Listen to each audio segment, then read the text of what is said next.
Okay, a little bit of a shorter session here, but now I have to kind of decide. We're at the levels where I should just promote everyone. I'm told that I should not promote David, because his higher levels are sort of important. What I will try to do right now is see what kind of level he gets from that Brave Apple. What's his XP at? 97, interesting. Okay, you've proven the Bullsome sect is your enemy. The people of Albusum are impressed by your courage and strength. Thank you for coming to our aid. You're welcome. Do you want to hear about yesterday's attack? Yes. Thunder was coming from the temple. The pillars of light shot to the sky. That's when there was an explosion. The temple cores took a lot of damage. Those are the parts that emit Albusum's power.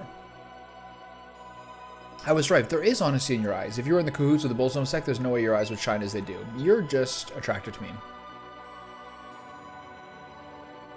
We saw your splendid battle against those Bullsome monks. We were really impressed. The village chief has come to a decision. You should go meet with him. I can't believe those Bullsome monks went after villagers. All we could do was pray for their escape.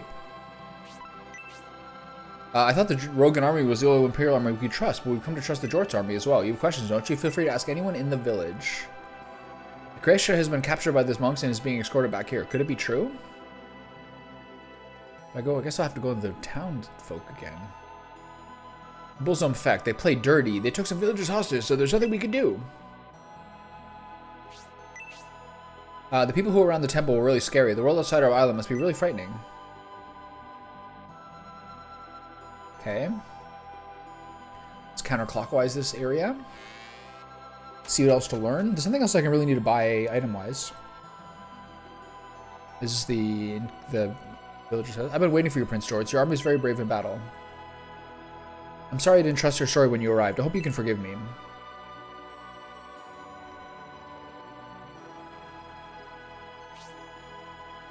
Don't worry, we understand. After what happened here, you were right to doubt us.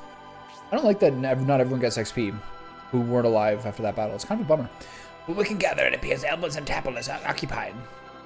It is. The Bullsome sect appeared in large numbers and attacked the temple. The monks who were able to escape fled to Barand.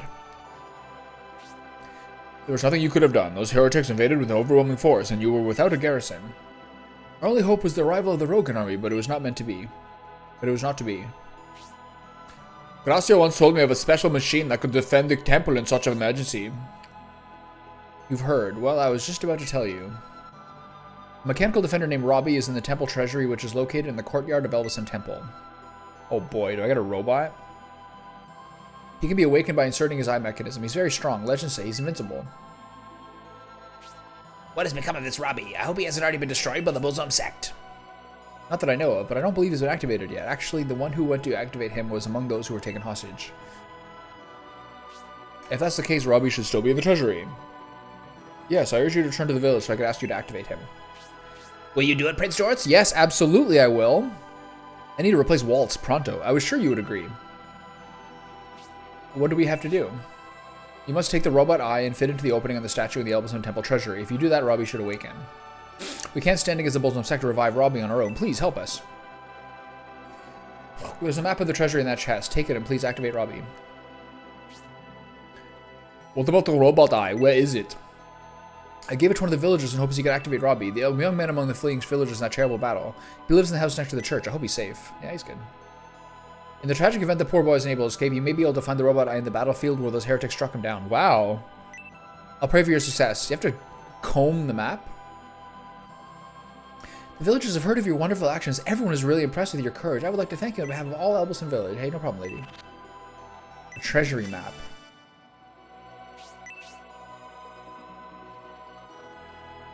Treasury map implies that I have to do one of those stupid treasure temples. So hopefully they're not going to be bugged like the previous one.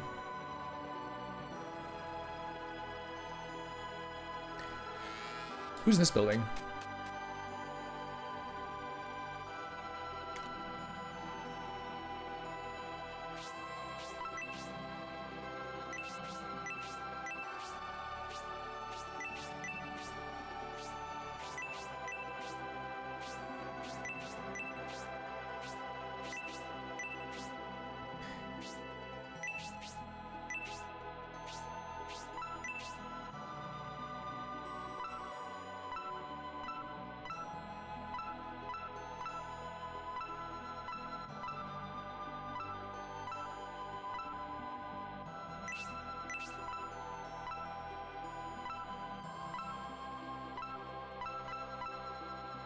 No one's got any bonus. The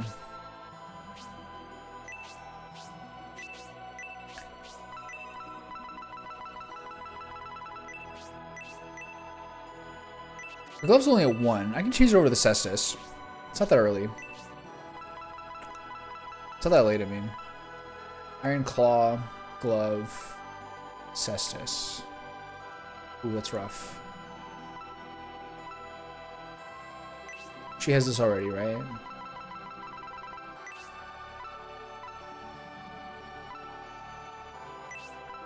Fuck it.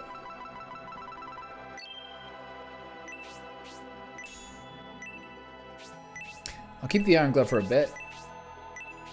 And then, I'll keep reading, I'll keep looking around.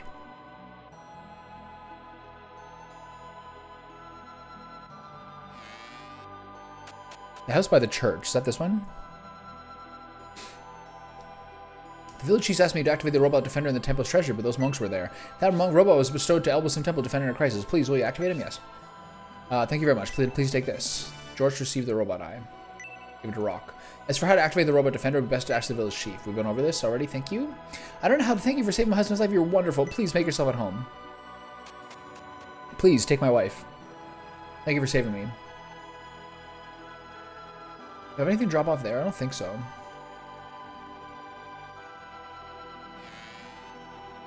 What's in this house? Pray tell. I don't think the army of an imperial prince would stand with Elbasam. You will probably be heading to the temple next, but please rest a bit first, okay? Let us drink to celebrate everyone's safe return. It's all thanks to your heroics. How about it? Will you drink with us? The Bosam sect invaded Elbasam by both land and air. I'm sure they will soon replenish the soldiers that were lost during your battle with them. Hick, Hera is loved by everyone in the village. I'm so relieved she made it. Her courage is an inspiration.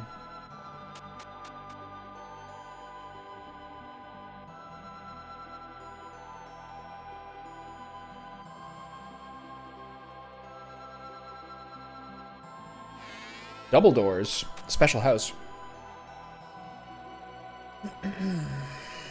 Thank you very much for your help. Because of the George army, I was able to make it home safely. Here's a reward for you.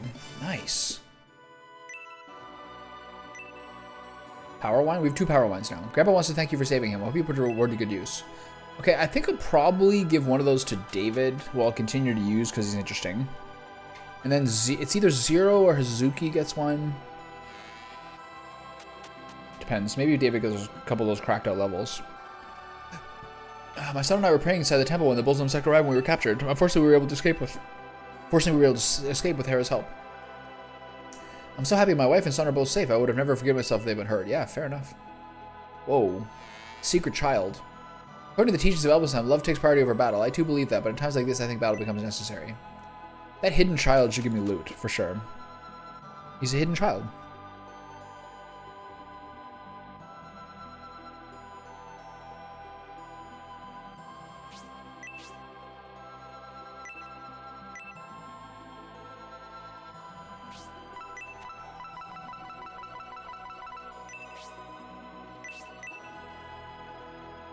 So this is going to be rough to get her to level 1. Okay, so we've covered all this. I'll save again. I don't think there's any more loot I can get. I don't think there's any more accessories that I'm missing. But I will check at the headquarters just to make sure. Oh, these people here too, right? Why haven't we seen those fiends around since they defeated the temple guard? Maybe they're inside the temple waiting for the George army to advance. The damage to the temple cores and the resulting loss of protective energy is likely why they were able to invade the island. However, the staff of Betsem still emits energy. Hera bravely stood against the overwhelming odds. Where were all the other monks? The Elbasam sect are so cruel and merciless. Elbasam, help us. I heard the sea gets set sail from Beren. What will Joe Rogan do? He must be planning to come to our aid by means of the inlet on the eastern part of the island. Okay. I can't believe Gracia has fallen into the Bolzom sect's hands. If he's being escorted back here, he must be saved at all costs. I only regret I don't have the power.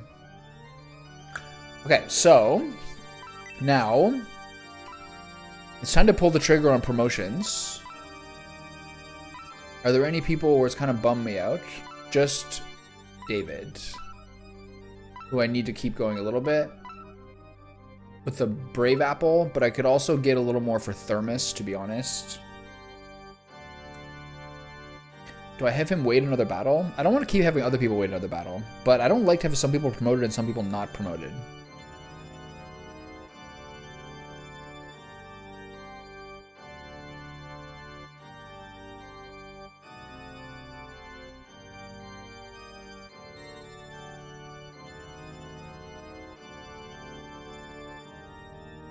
Because then at that point, you basically have like a strict divide between your first and second class citizens, statistically. So I want him to, if this is someone who becomes my main character in the third game, him just being promoted early is kind of a bummer. Because it's just extra free stats. A little more health. I mean, a little more some other stats as well. But then if him and David are still unpromoted, it's not great. Here's something else that's pretty lame, is that Don Hort has the white ring, and I can't use Don Hort right now. So it's kind of concerning. Maybe that white ring is gone from my inventory, or maybe he continues to be part of my party. I also have to pay attention to whether, considering he doesn't seem to show up my party member now, I don't think I have to make some sort of like executive decision about who to take out of my party. I think everyone stays in it. Let's go double check.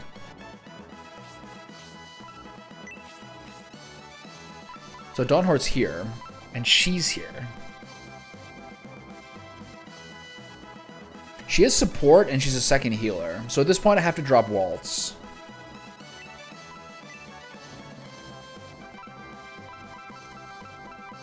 I'm going to take him out and take out that white ring.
Yeah, so this is a bit of a pickle, level-wise. I have 2 Power Wines and a Brave Apple. Do I do one more battle before promoting? Then I'm like really overpowered.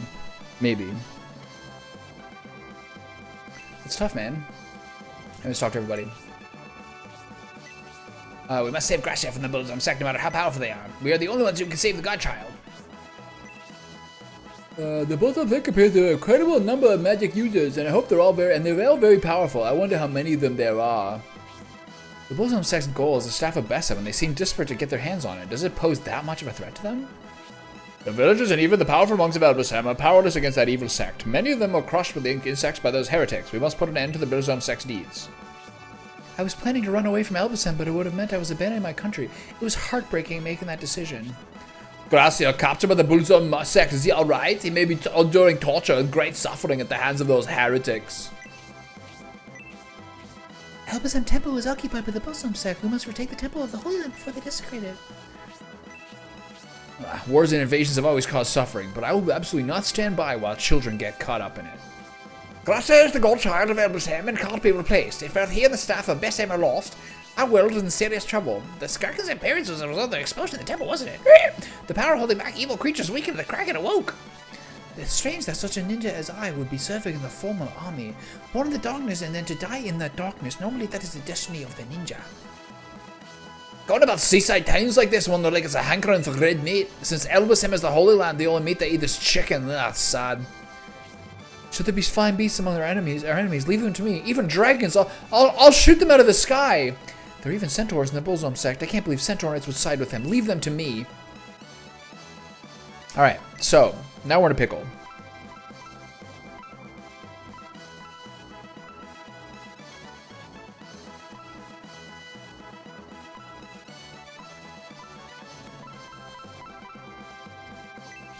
Well, I guess we're going one more battle without promotion. Ridiculous.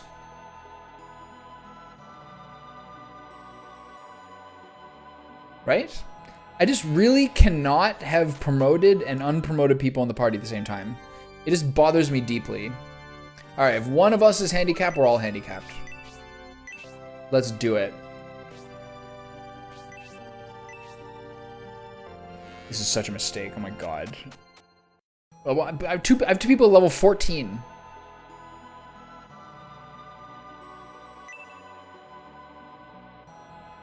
So Rock has the item.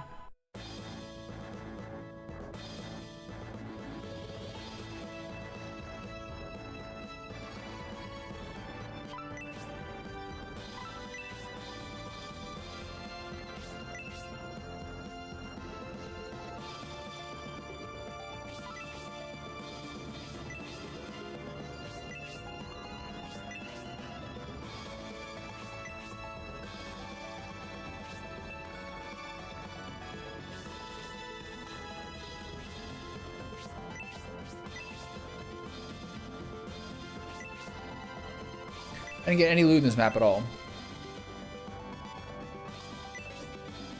Whoa.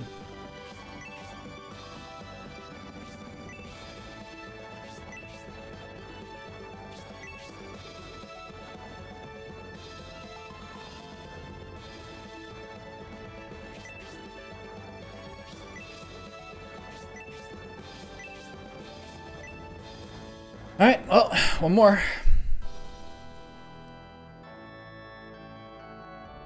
It's probably a hard one, too. The Jort's army, we're tired of waiting for you.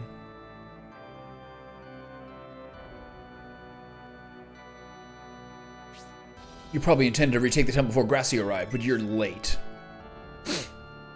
They approach with Gracia now.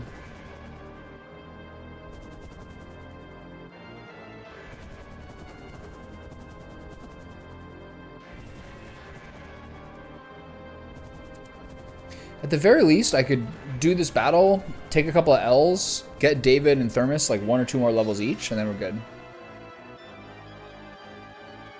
I still have those 2 power wines. So, no problems then? That's my last decision too, just as I surmised after seeing this temple's pathetic defenses. Gracia, he doesn't respond. What have you done to him? Don't worry, Gracia's just resting. He'll be alright. For now, that is. More importantly, you. I take it you're the ones who defeated the Bullzone monks guarding this temple. Prince George, do you object to us taking Bullzone Temple? Yes, I do. Whoa, weird jump cut there. We get along well with the Empire, only the Jort's army interferes with us. Some of the Empire may tolerate you, but faced with your deeds, anyone with a good heart would stand against you. Not the most eloquent guy in the world. It appears we have a difference of opinion. Priest Fial, we should hurry. Remember, the battalion we saw from the sky heading this direction. Yeah, Prince George, I would like to discuss this future with you at your leisure. However, it appears meddlers are fast approaching. We will have another opportunity to talk. Shall we enter the temple? Boing.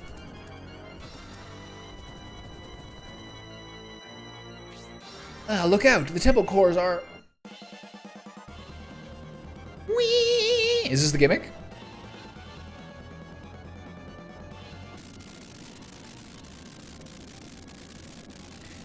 This is a Baxter Stockman type situation. Please help me! That fool, the core short-circuited. He got too close and dug his own grave. He was just standing there. You hope to survive Gracia? You hope to save Gracia, Jorts? We'll not let you go any further. We'll show you how powerful we are. Okay. The meddlers Fial spoke of. Could it be that Joe Rogan of the Seagate? This is the time to be mulling it over. Even if they come to help us, we must escort the staff, or it'll be all for naught. The staff, or it'll be all for naught. It is as Sir Donhort says. We should pursue them immediately, Prince Jorts. Be careful, Prince Jorts. When the damaged core short-circuit, a powerful electric shock is released, endangering anyone in its path. Well, how do I know what's going to do that? Well, how do I know that's going to happen? Okay, if I'm a really disgusting person here... Whoa.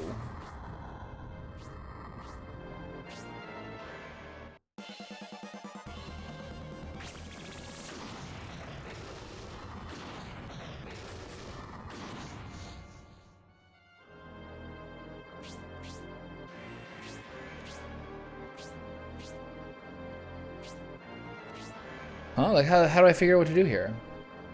These ones are currently zapping. There's monks everywhere. This is the treasure. This is the treasure. That's the treasury.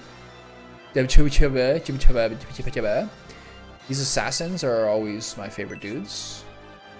And what we got here? A masked priest with Tornado 3 and Aura. Everyone's got freeze orbs. It's just free money for me, if you ask me. Spark. Bullsome Knight.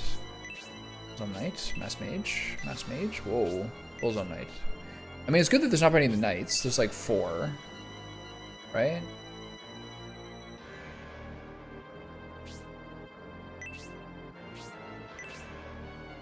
One, two, 3 knights. 5 knights. A doggy. Okay, so my goal here is to get David and Thermos some levels.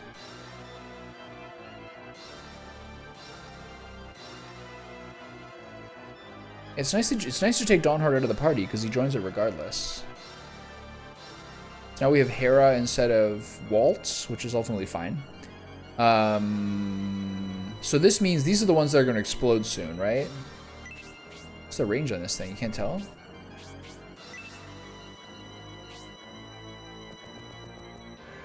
think this is bad, right?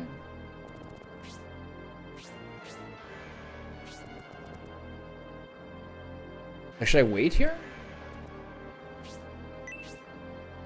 I don't understand. Guess we'll find out.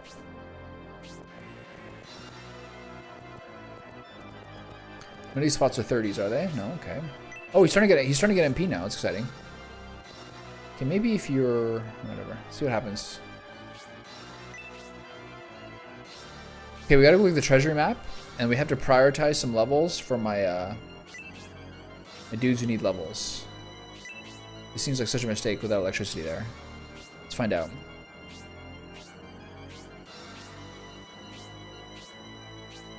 Stupid sexy assassins.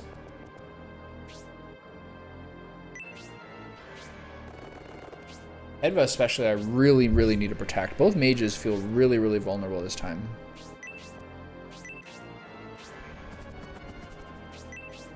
I don't know why I'm rushing here. Probably gonna be to my detriment.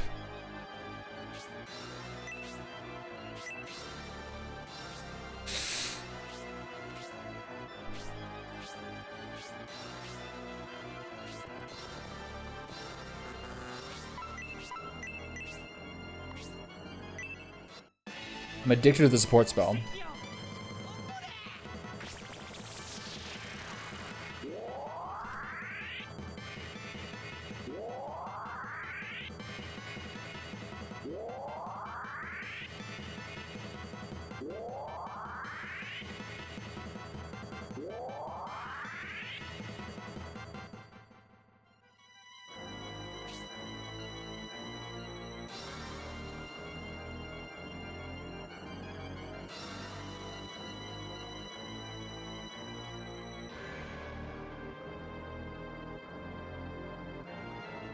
One thing I don't really get in OBS is how, like, I always have something selected. It's just always coming my way. Anyway, it's fine.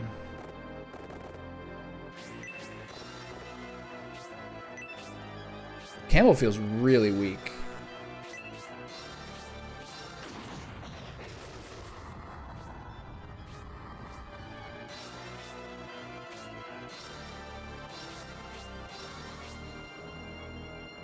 So it's a straight line across. Got it. That's hard to, like, predict, isn't it?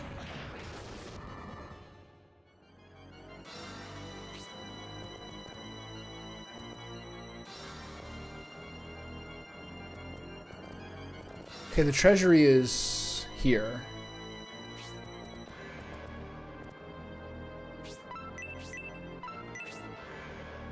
So again, I have to just pump up David and Thermos, and then maybe I leave this battle. This one doesn't seem that hard. I can maybe just do this without getting promoted. But the XP is getting a little dire.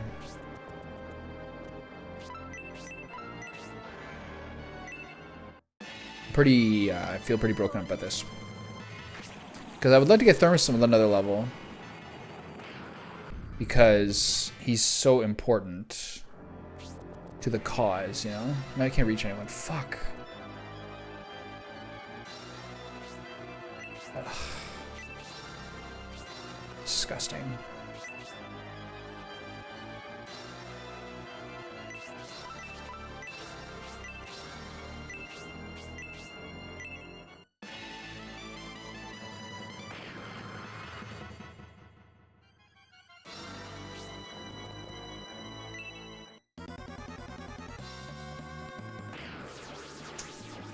That's just great.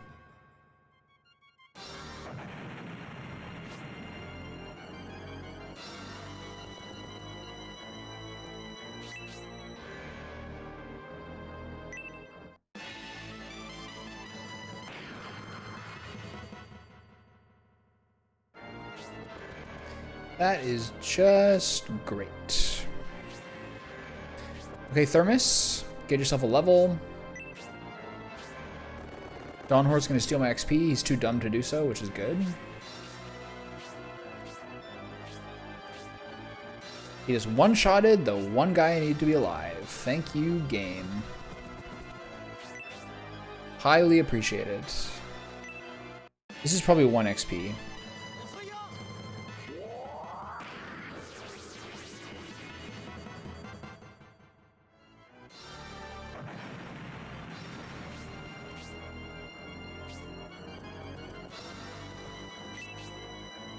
That is just great.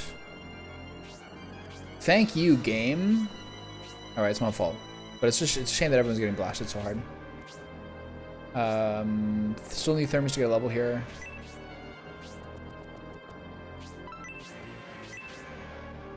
Okay, he should be able to do this, right?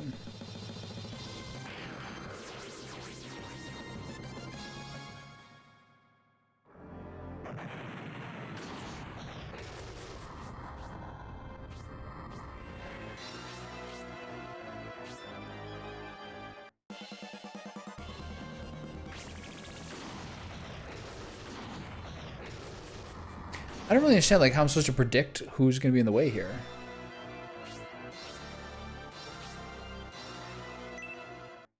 Like, I don't even see what the range is here. Like, what?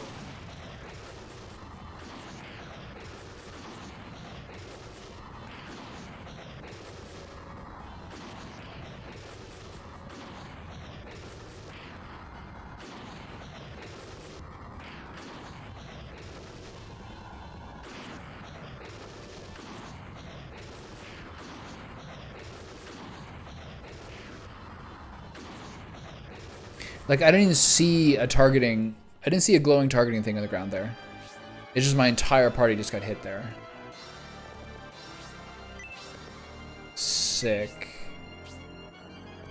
Well, I have to figure out what to do with that.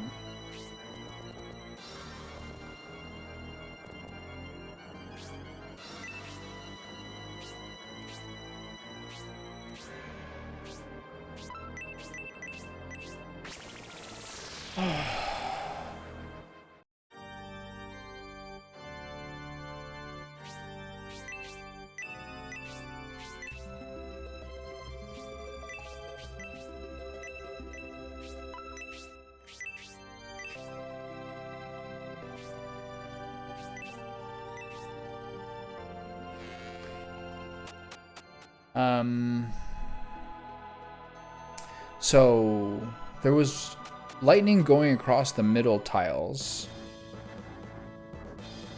And then instantly there was lightning going across in a diagonal. And then my entire team was hit basically. But I don't really know the mechanics in which that just happened. So I guess I have to learn. Please don't make me do this whole cutscene again. Yeah, thank you.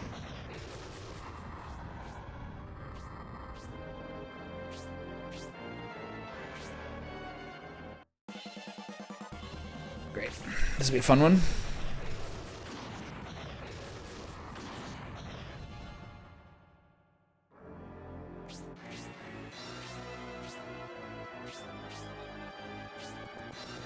Okay, so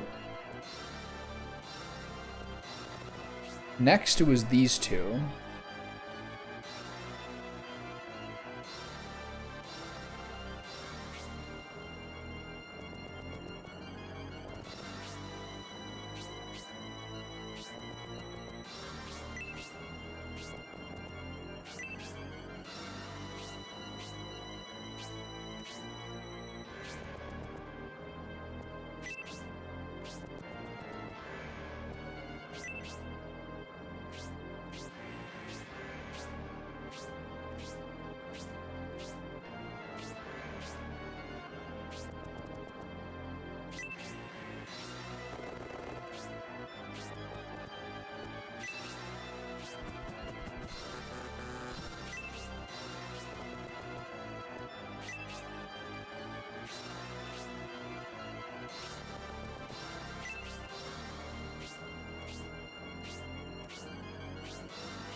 Okay, I'm a little worried about how to read which cores are going to fire off next. Because it seemed to be like a huge area the next round after, like basically the third round of explosions.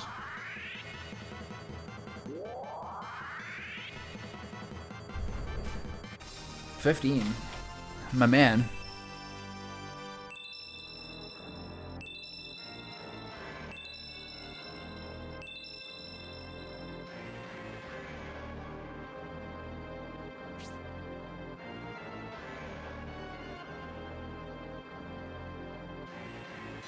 Okay, so Campbell.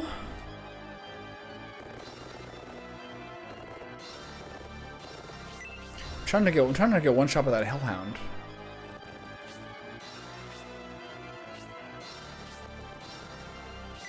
I'll try to stay out of that range.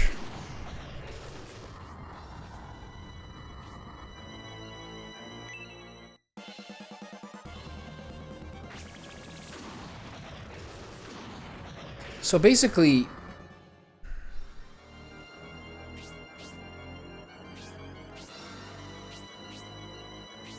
so you have to kind of wonder whether some of the things you see, I was basically around here and we got absolutely blasted. But like, you kind of have to wonder whether some of these marks on the map are to show you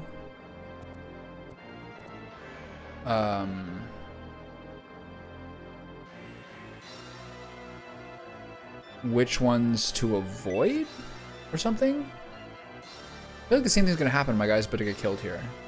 I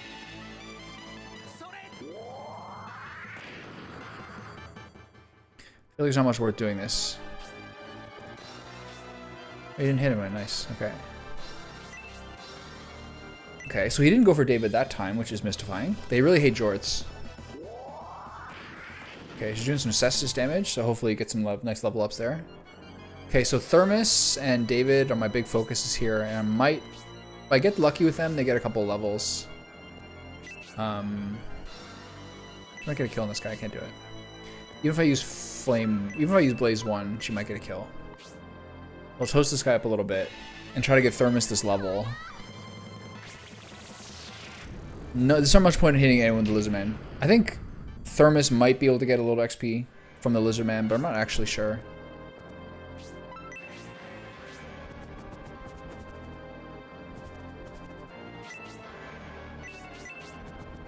Those are not bad too. I just don't know what to do with like the... I'm just not sure where I should go on the map.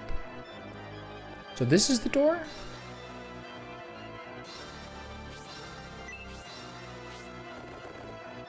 This guy's just taking kills. Great. Doesn't matter.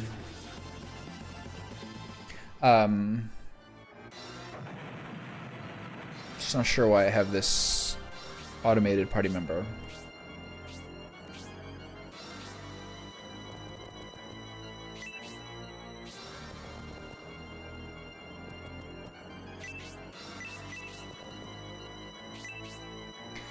Okay, I think that if Thermus can't kill him, David should be able to. Depends on whether Thermus gets a move or not.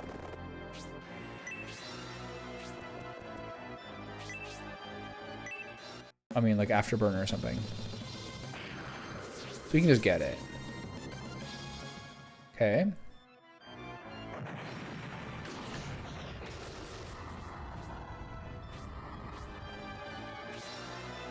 So is this just random?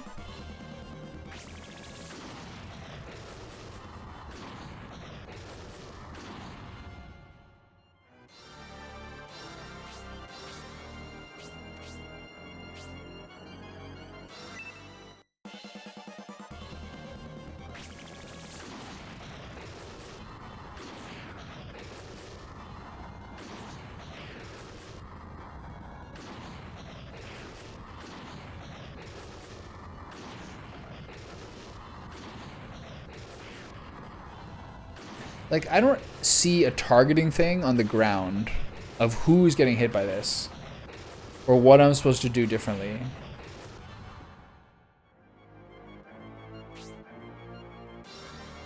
So I guess I see it there. It's above them. But that just showed up. Am I crazy or was that not there before? Is there, like, am I just reading it wrong? Is there in fact like a warning of who's gonna get hit next?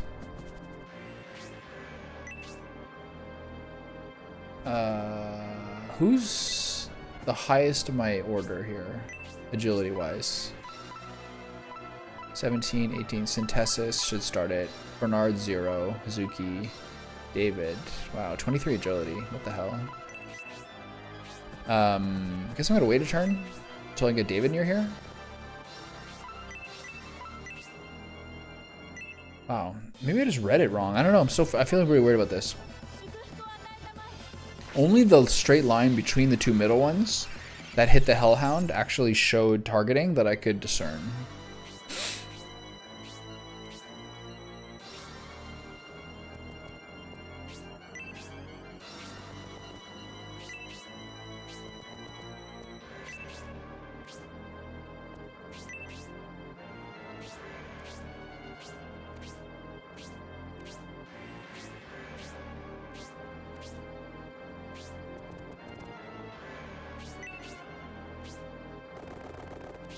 So he just follows droids around.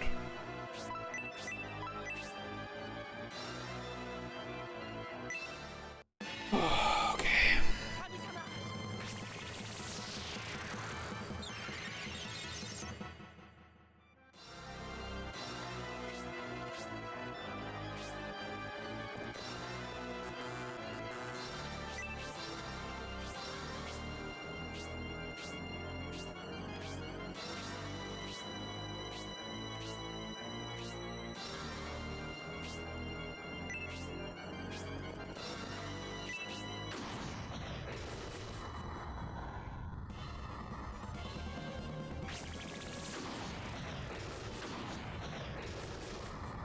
What is the point of this cutscene showing if it's not hitting anyone?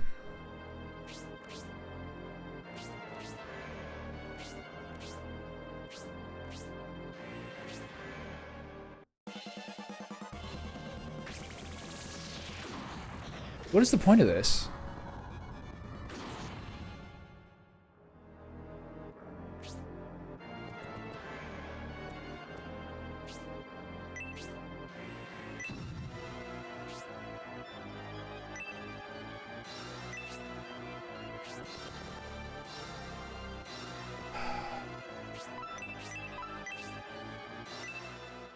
Okay, here we go.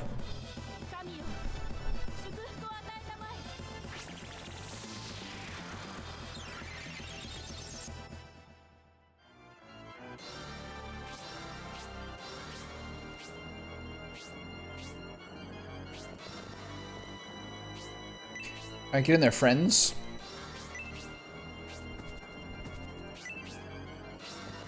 There's a back door. Could I have got up there with my flying men?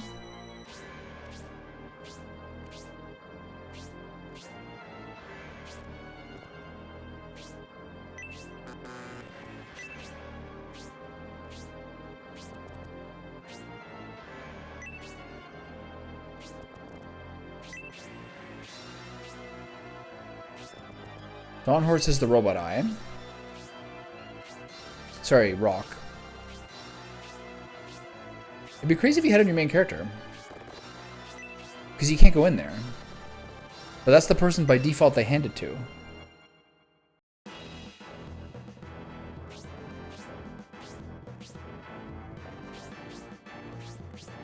Whoa.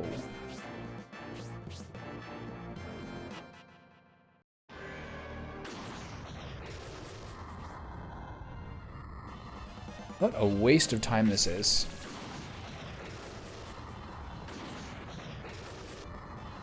You don't have to show that unless someone's getting hit.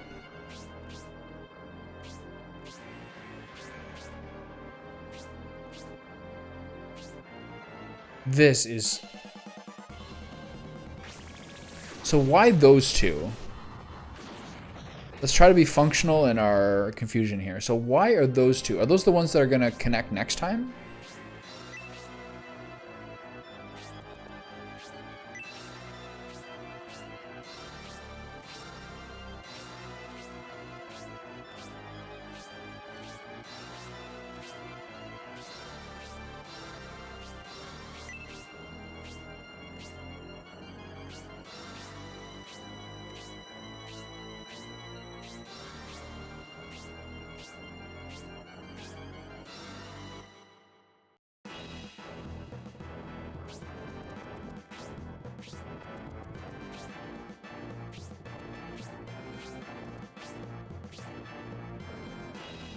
Okay. What's upstairs? The way out? Those are just guys who are going to join the map and fight my hero, right? So nothing over here that's discernible. Barrel, barrel, barrel. Robot. Barrel, barrel. And 2 chests.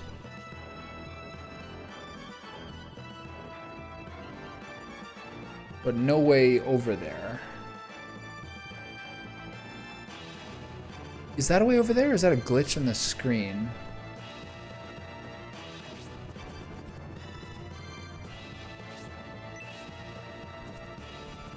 Do I have to do something with these crystals?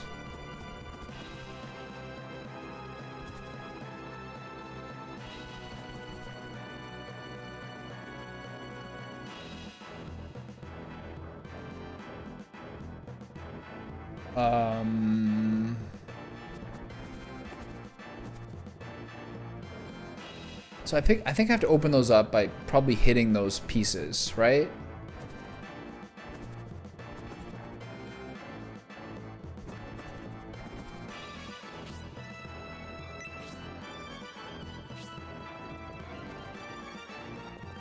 Where am I going?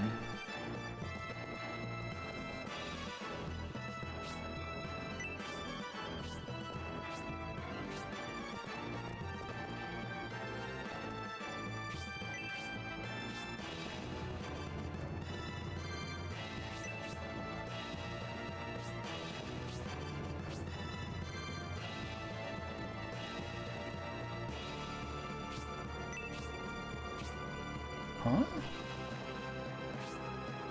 I can't reach anything here.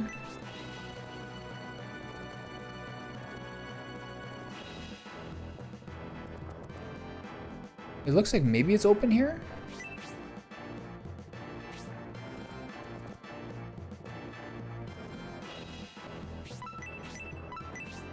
Maybe I'm going the wrong way with these guys.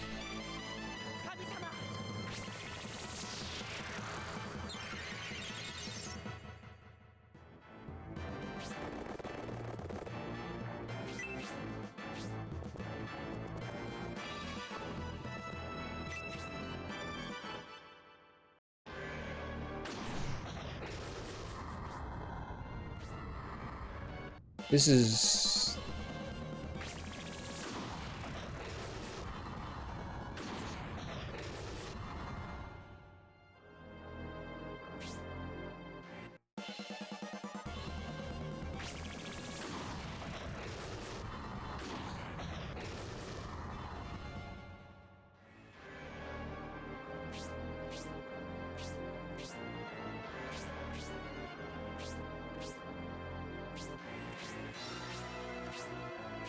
So I only have Dawn Horde and Jorts out here, which is not great. I also don't know why. Like, this is so slow. Those guys are gonna murder me.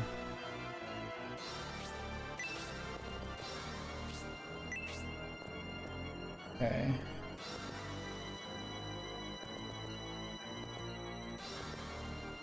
Uh-oh.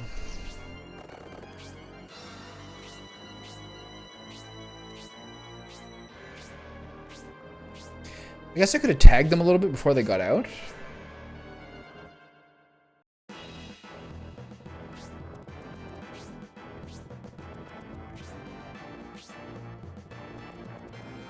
There's clearly nothing over there. But I can't... What do I do?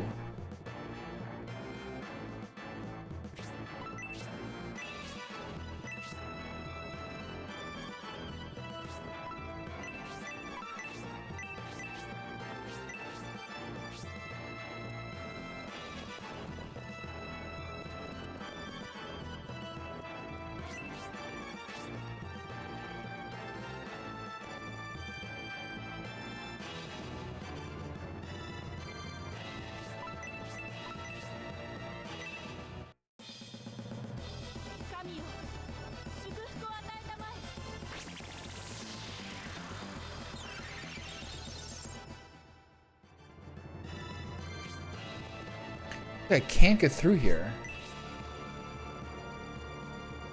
I'm just waiting here until what?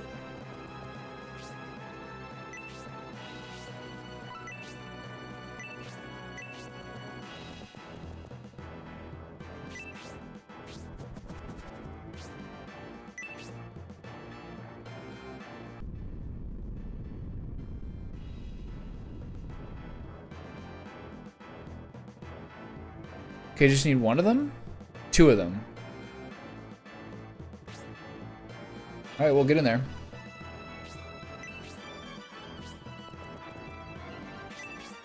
Should have healed someone there. I don't know if there's anyone to heal. I have to think of who's left still. Is this gonna hit me? Oh my god.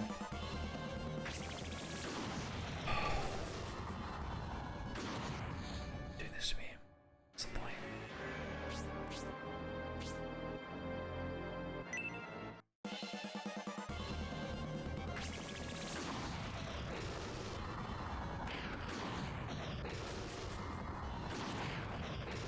Like, those weren't lit up when I walked over there. I don't understand this.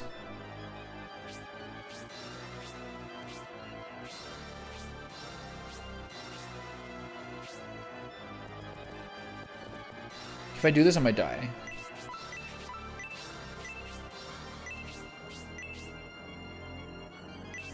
I have to just buy time. He's not going to heal me, so I have to heal myself. But I don't know... Oh, man, this is so shitty. I gotta really figure out how to predict where I can stand and where I can't. I'm really trying to be patient right now, but I'm not very happy about this.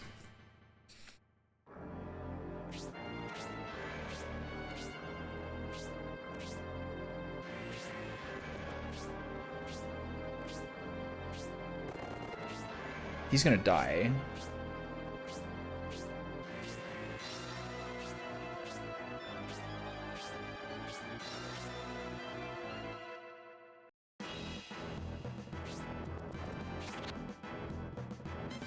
The Rune Tomahawk.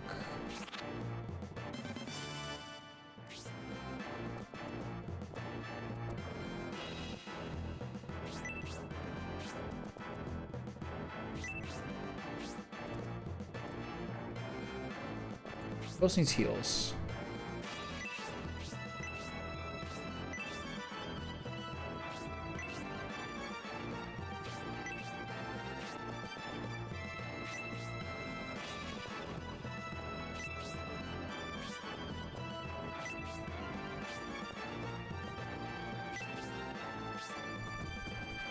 This is so tiresome.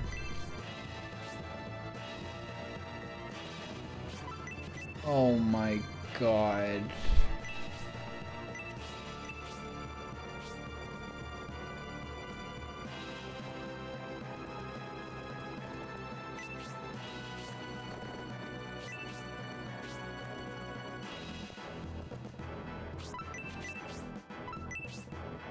Like, did I not go as fast as I possibly could with 0?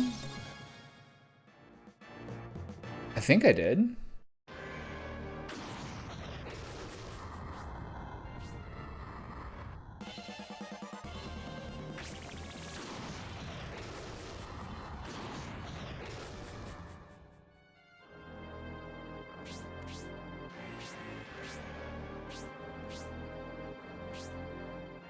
It's freshly trimmed. The contrast has never been better. I think Bill Gates had a stash era. Do you remember that era? Were you having a good time at that point? Okay, I have nothing to heal him with, except this healing drop. I guess I'll have to do. I'm about to get assaulted here.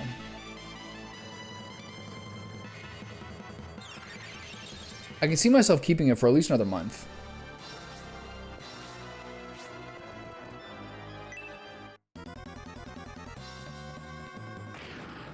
My main character took 19 damage and is paralyzed. And there's no one to help him. Alright, this is quite the battle.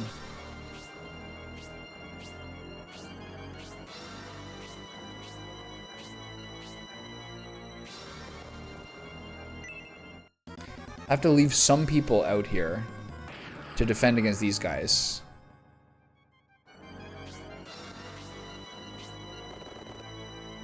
So I'm just doomed here. I have no heals left. So I just have to hope I get a kill with Paralyzed. But I think the Assassin will kill me either way. So the fact that they got Paralyzed my main character means that I think I'm doomed. And I don't understand how these electrical things work. I actually...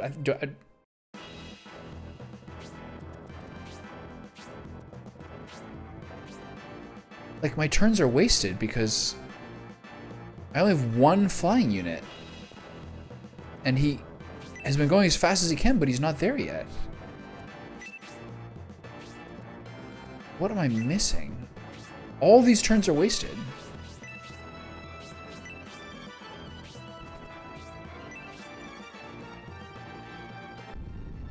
But only he can do this because he's flying. And it takes him 4 turns to get them both done. What is this? Okay, we have to get these guys down.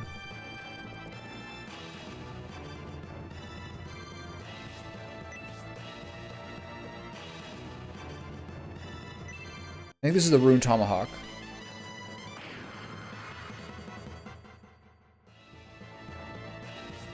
What do I drop for the Rune Tomahawk? I definitely drop the Medical Herb.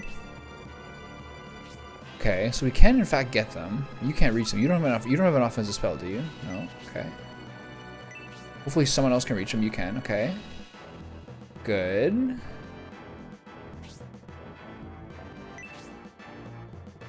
So give this guy the business. So now we have to rush to get the barrels done.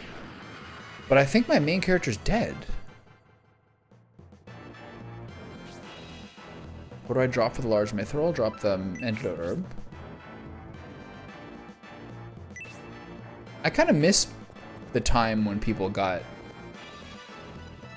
I've never actually had it happen, but it must have been great to like go to a barber regularly.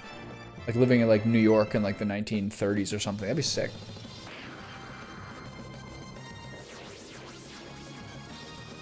Got a small mithril in there, good. Okay, so now I think my main character is ruined. So I think basically the slow people like the healers and priests have to basically stay out here with him. Because I think my main character is currently doomed. Have you ever gotten like a proper barber shave, Billiam?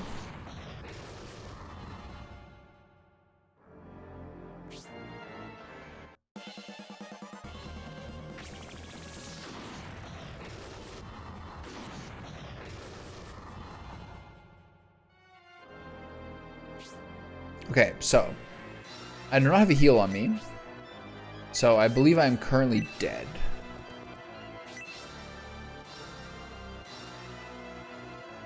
So I think I have to aggress here.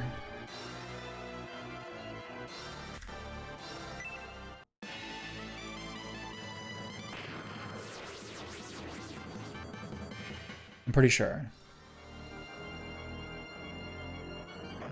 Unless I can survive this 13 points of damage.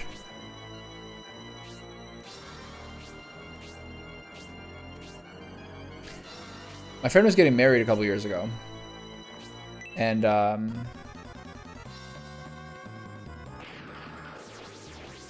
friend was getting married a couple years ago. And so his bridal party, whatever they're called. Like all the dudes. The men of honor. I'm not sure what's the male version of that called? They all got like shaves on the day. But one of our friends is not only Asian, but also kind of bald. So 3 of them got like their beards shaved, and then he got his like forehead buffed. That was great. Okay, I think I'm just screwed here. I have to start over. Because I didn't leave enough people out here. So I think I just have to do Egress. And start this over. This is this feels like one stinker of a battle. Yeah, they just like buffed, they just like polished his forehead.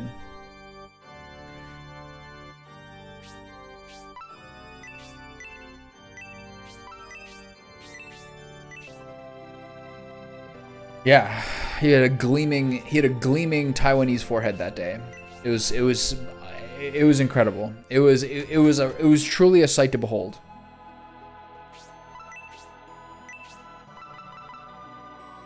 So we get to keep the Rune Tomahawk. But here's the problem. I think I might not be able to get the stuff that's in there.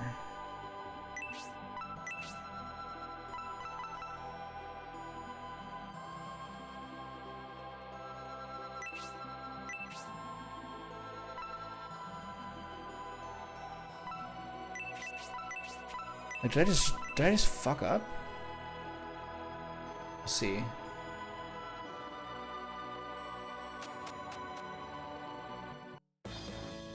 I could, yeah. I think I flossed my teeth.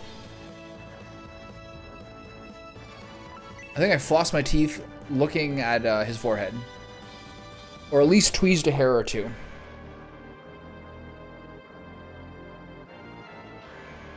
Okay, I'm a little worried.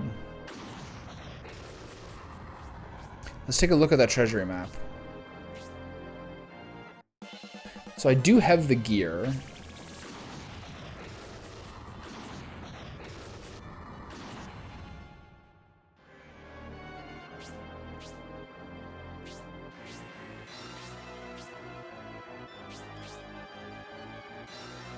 Can I go back in there?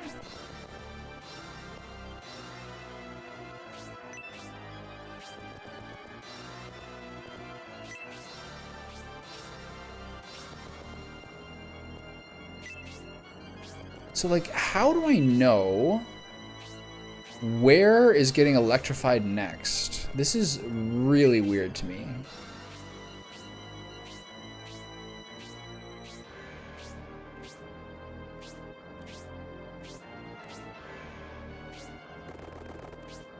So I have to hope that the room is still accessible and that I managed to get the 2 treasures, so now I can get the barrels and the robot at my leisure. I have to hope that is in fact the case here.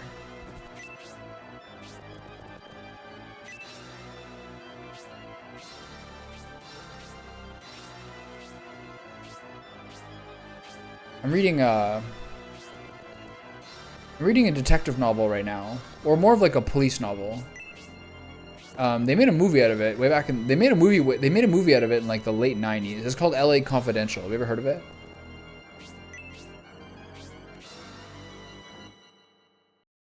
I really like the movie. I've seen it like several times. Okay, the thieves are not here, but the robot is. It had Russell Crowe and Guy Pearce. Really good.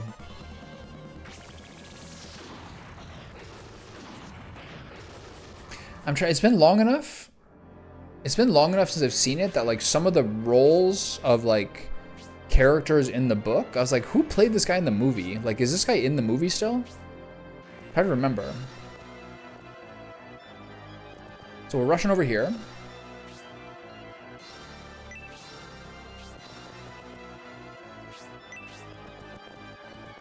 Actually, we're not. We're gonna try to kill this guy. Actually, I don't know if anyone can reach him. We're rushing over here. Nice. Okay. So let's see how this goes. This is a bad idea to attack this person from here.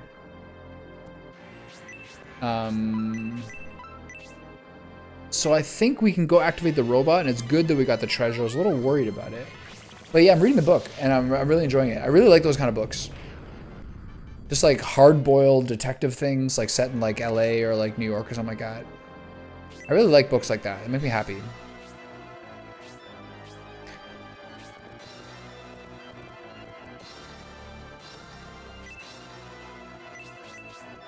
Did you just do 24 damage to that guy? What? There's like the plot is pretty similar so far.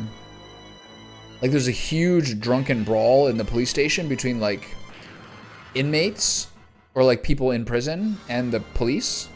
And then like the straight edge guy is the only one that rats on all the cops, and then all the other cops are like no snitching. And so this one guy is like, here's who you throw to the wolves. Like, whoa, buddy. How about we don't throw anybody to the wolves? So that's happening. Have we watched the series We Own the City? No. But I have seen the movie We Own the Night. And I have seen the movie The Town. That's all I can speak to currently. Who's in We Own the City?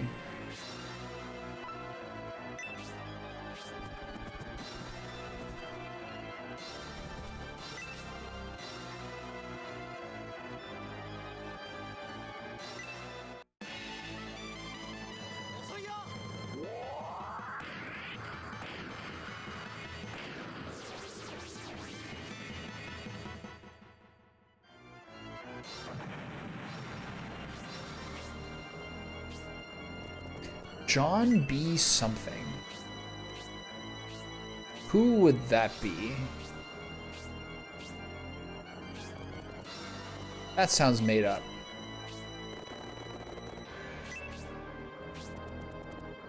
John B. something.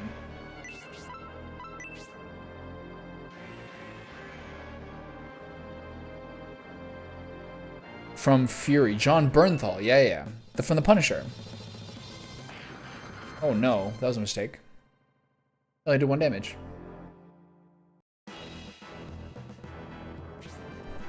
If I recall correctly, there were 2 seasons of The Punisher. And the first one I majorly enjoyed, and then the second one I did not. I'm just gonna get zapped by all this lightning again.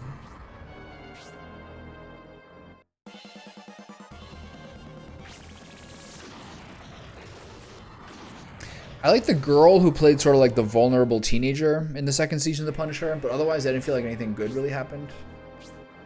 I'm about to get blasted here. The one that finished the first season? Is that the one you're talking about? The one that's like at the carnival or whatever?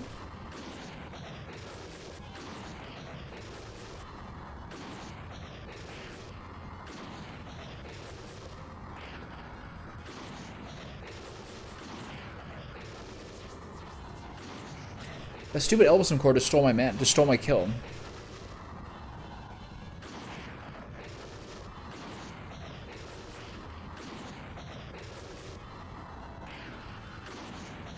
The one where he like shreds that guy's face with glass at the end of the first season, that was insane.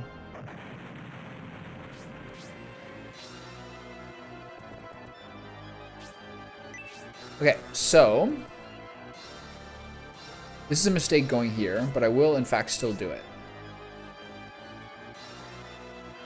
This is a huge mistake. They're gonna like 2-shot me. But if I can kill these guys, then I can make the temple go easier. Okay, I don't remember that. I just remember like I don't remember that much of the second season. I remember being really, really excited about like the like beautiful man who got ruined continuing to be beautiful. And being like, he's kind of like Two-Face style character. That was sick. Okay, what are these guys weak to? Probably Power Spear. Yeah.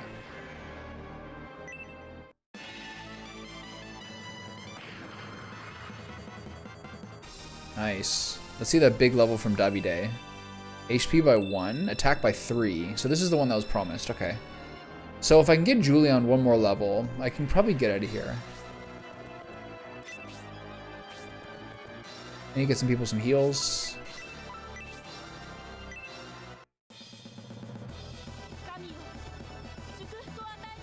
Haven't seen Daredevil. Wasn't there a Daredevil movie with Ben Affleck?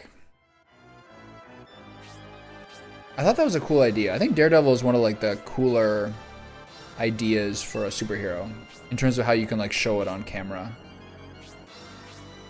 I also really like the, I mean, everyone likes Spider-Man, but I really like Spider-Man. That was always like the set of powers I always dreamed about having as a kid. I remember like waiting for the bus, being like, man, it'd be rule if I could web sling to school today.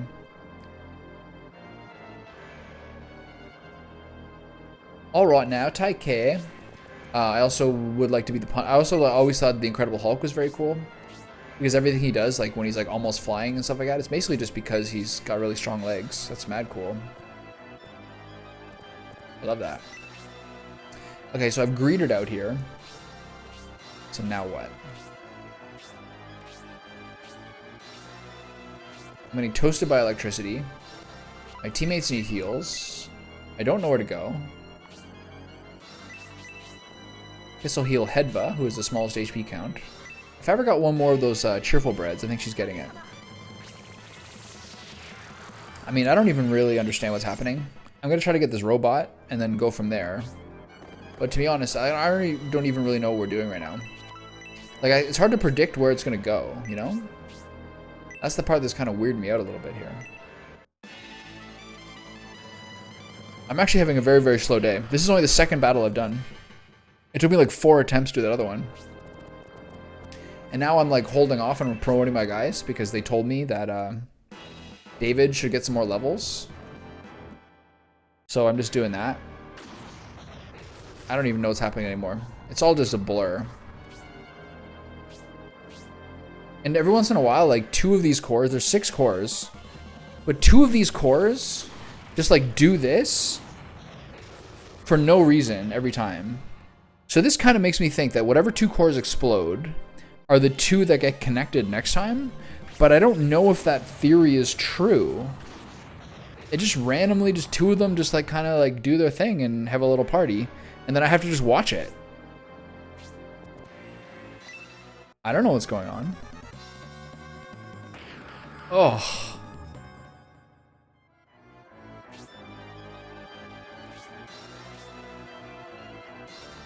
It's because no one's in the path of electricity?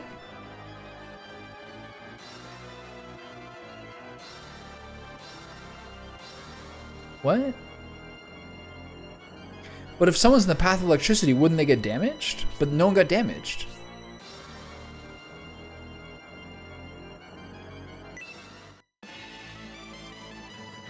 Hey, the critical civilian infrastructure blew itself up.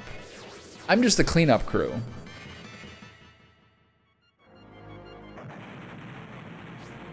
But how come only 2 of the 6 of them in any given round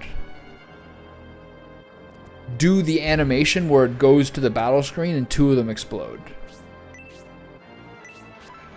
Riddle me that.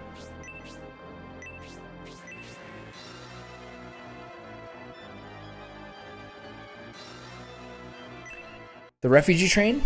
I saved those refugees.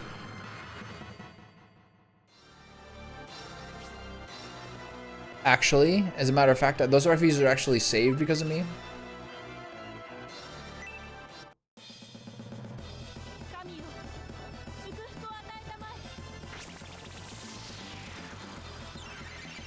But like, I don't know. I think we're, I don't understand why some of them just go to the discharge screen and they just like show it, even though nothing happens. But it's 2 different ones every time. Like, those are the ones that explode like around them or something. Oh, my main character's getting stabbed. Ah. So I think Campbell's gonna die here. Can I get a range here? Nice. Okay, so now we can do some damage. Tornado 2, 3-man, love this. I don't think I'm getting this battle done today.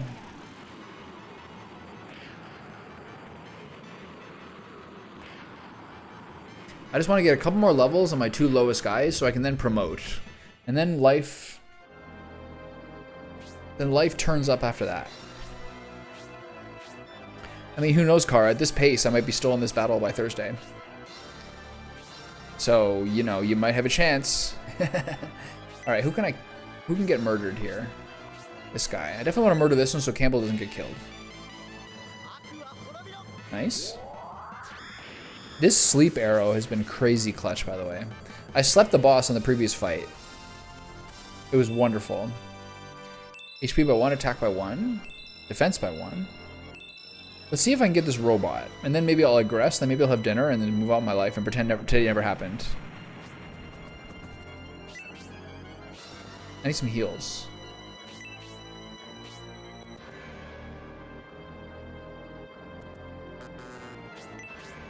What happens next? This is a mystery.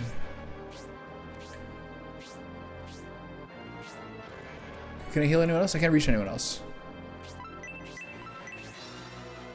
Okay, she's low. I'll do this. Man, I can't wait till he gets aura. The amount of times that people like hit my whole team, I would just love to have aura. Or the amount of like different maps.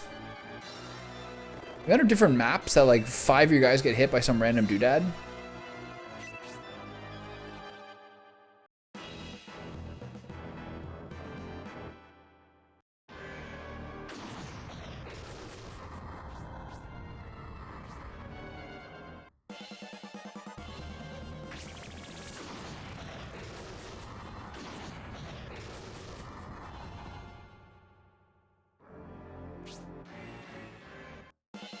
Why are they discharging? Why am I going to the battle screen? Just 2 of the 6. Please tell me why. I don't understand. Okay, if my hero stays here, I might die.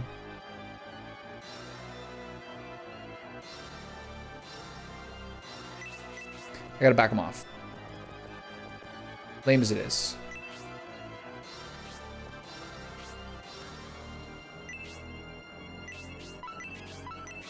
Please, somebody. I don't understand. Because there's 6 cores, but 2 electrical currents. So in this case, this one and this one exploded. So what does it mean? What is it telling me? What is the actionable advice? Okay, I'm going to lose Davide, which is not great. I need him to get another level. Oh, yeah. Attaboy. Okay, if I kill this assassin and the guy before this, I think I die here. Oh, Bernard, please. All right, well, you can't win them all. I'm just getting experience points, and then I'm turning my stream off. It's the worst day of my life. Okay, not you.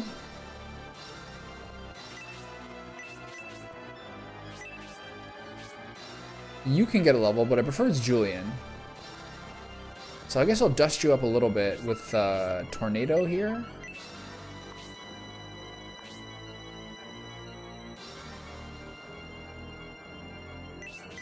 I'm just gonna back up.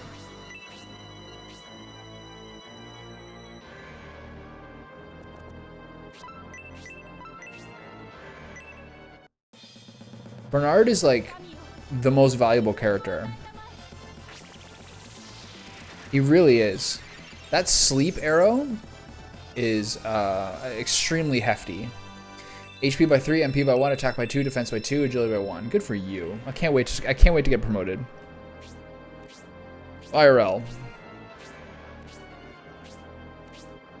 Promoted to fry cook. Yeah. It's just raw sex appeal. That's why he's getting so much. Okay, see if I can do this and then activate the robot and then move on with my life. I did this terribly by choke pointing all these guys. Now Dawn Horde is stealing all my XP. I'm not having very much fun. This guy's stealing all my XP, and he sucks. I tried to take him out of the party. I tried to take him out of the team. He's still here. Just let me repeat that. I tried to take him out of the team. He's still here. Stealing my XP. Doing nothing. Stealing my XP. I can't kick him out of the party. He just comes back.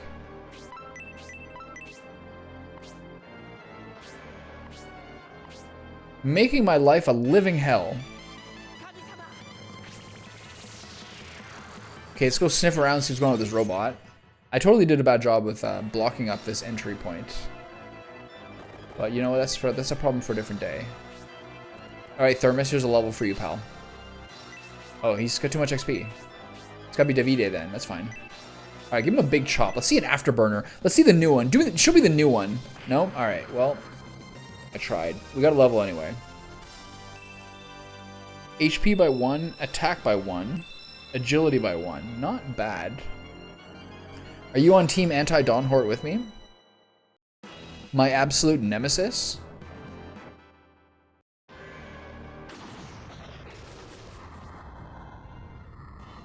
Why is this one exploding? What is it doing?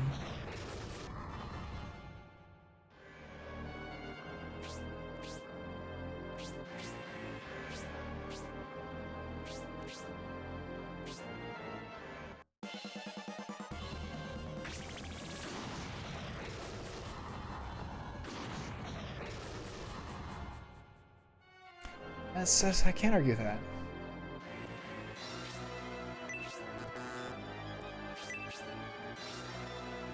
I really can't argue with what you're saying here. Okay, let's get a kill with my boy here.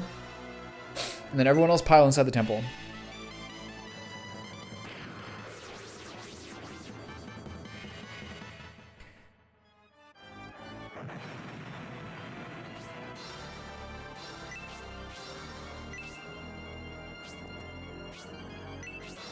Everybody in. Beep beep.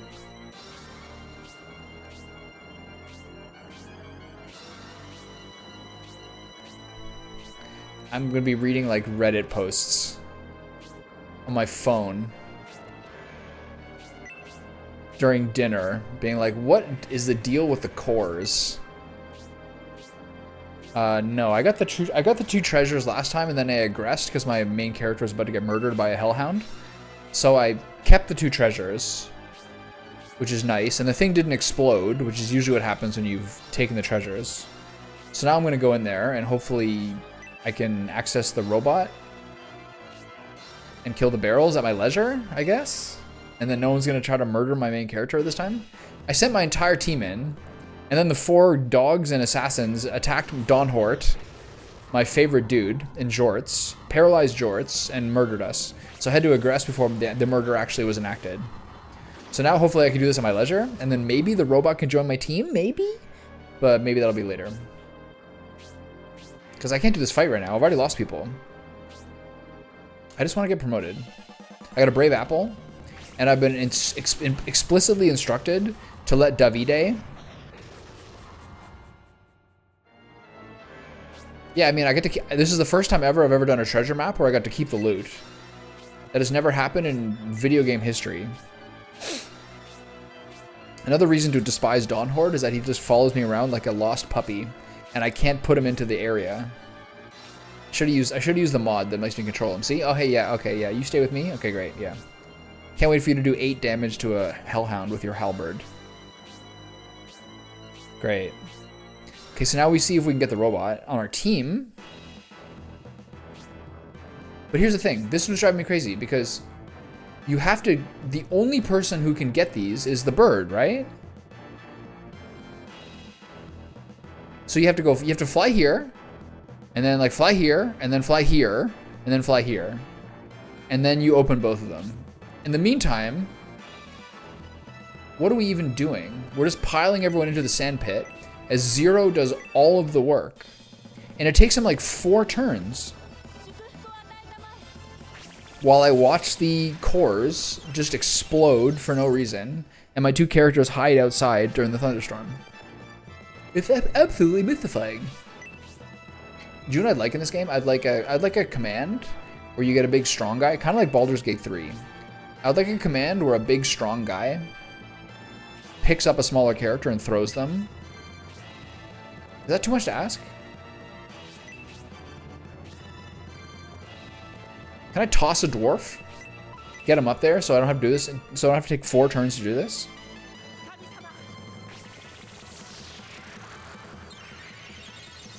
Urido is stacking XP though. I gotta say, that's pretty sweet.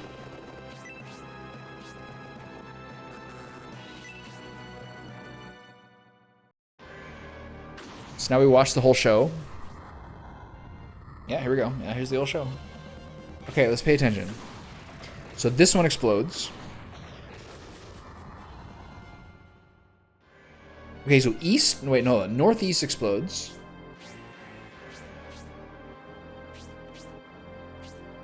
And east explodes. So what's next? So how will these two... Will they connect next turn? I've never seen two on the same side connect.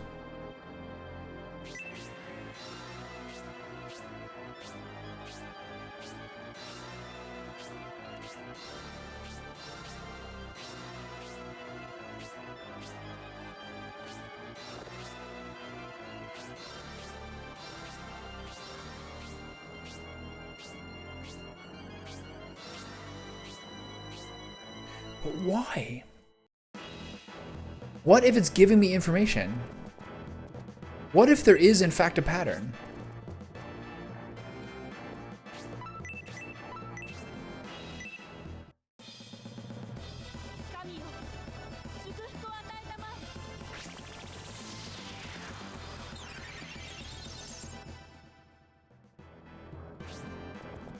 It's like aliens, you know?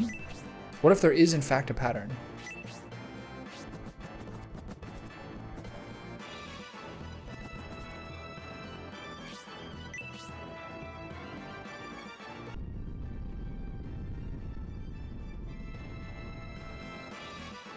Oh no, I did the wrong one. Hold on, I have a backspace button.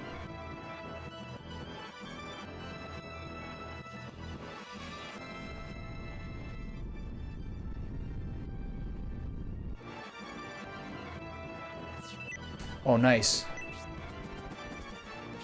Okay, this allows me to fill them into the sand pit.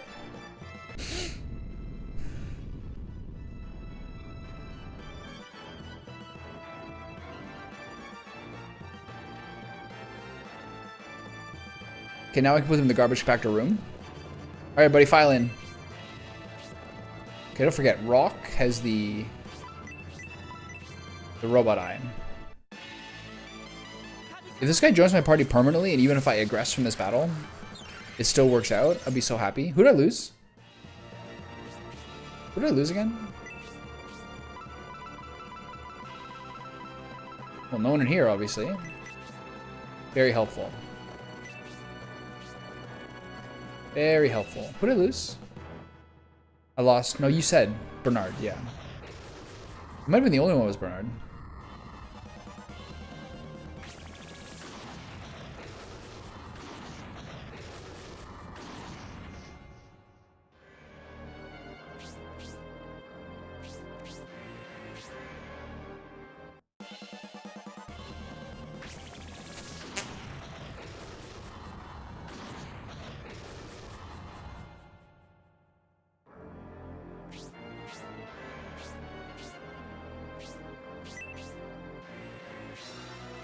So my my theory was incorrect. The northeast and the east are not connected. So I'm just gonna have to roll. I'm just gonna have to accept that reality. That life is chaotic without meaning, and there is no significance to any of our actions.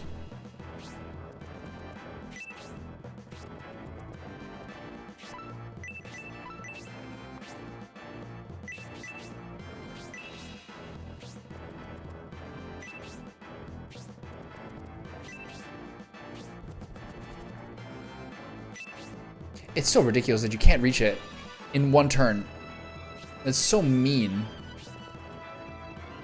Okay, where's Hera?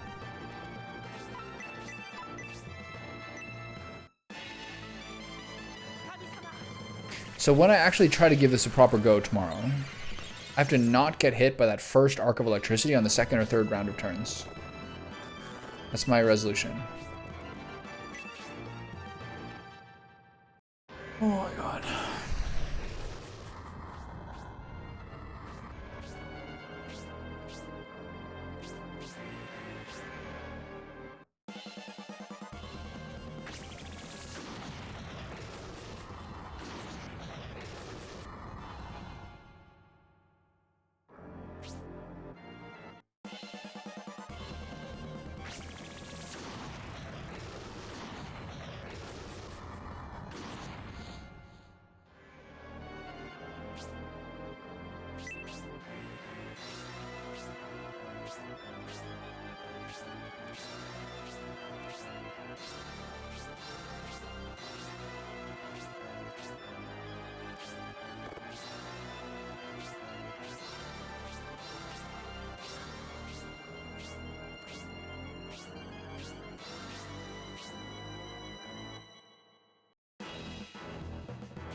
Get there, buddy. Everyone else get the barrels.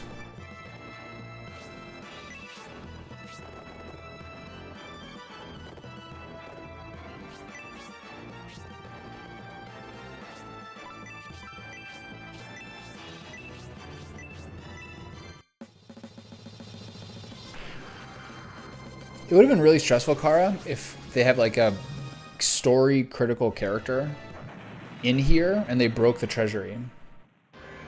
That would have been really upsetting. I understand how you thought that. I was very worried that when I aggressed with the gear but not the robot, that I in fact like basically soft lock myself or ruin myself from getting that character. But I'm not entirely sure that's been the case.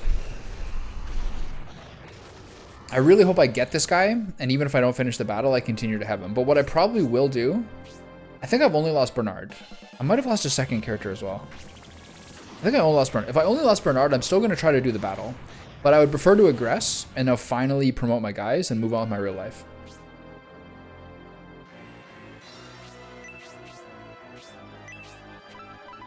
Synthesis is dead and Bernard. Okay, so 2 people are dead, including one who's very good for bosses. They don't. This isn't like the most challenging fight. Those guys are all pretty strong, yeah, but like, this isn't the worst thing ever. I mean, all those guys are gonna blast me, don't get me wrong. The knights are really tough. Stay still, Dawnhort. Don't go running into the electricity. Bullzome Centaurs. This is a very, very funny detail now, by the way. The advent of Bullzome Centaurs is so funny to me.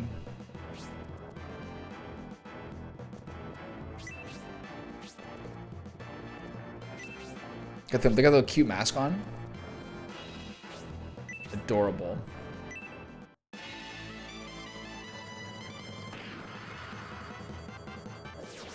I've been working on her katana, so I haven't had very much good shuriken time lately.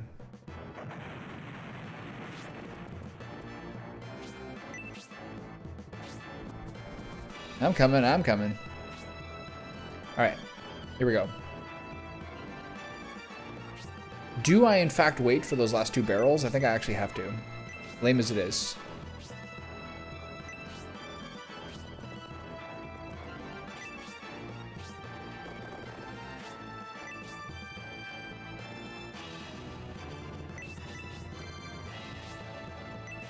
Hold on, do I, what level of, I think I actually have Lance level 1 with this guy.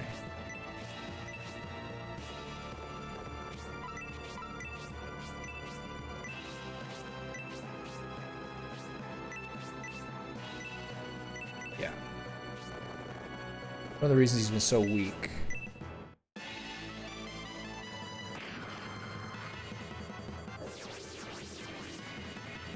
There we go.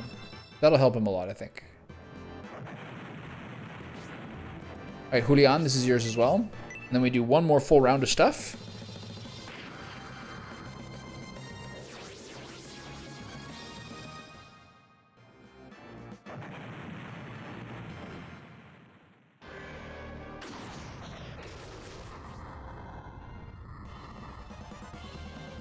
Okay, here we go. I'm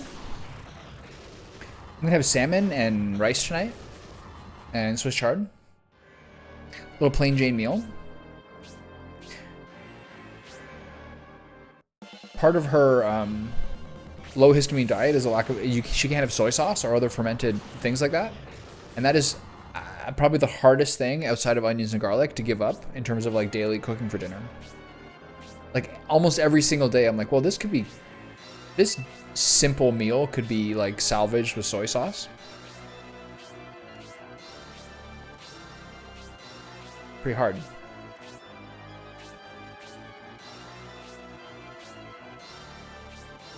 But the salt and pepper and rosemary roast chicken with like just basically like mashed potatoes and like other stuff with like just chicken drippings for her and then full gravy for me. That worked out pretty well. Okay, nothing else here? No other barrels, nothing. Can I search these? Nothing to search.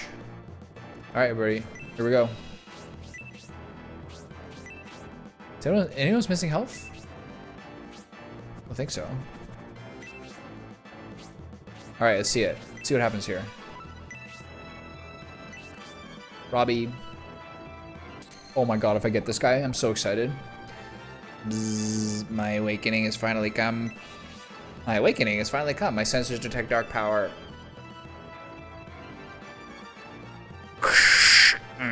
must defeat evil. Give me your orders. Nice.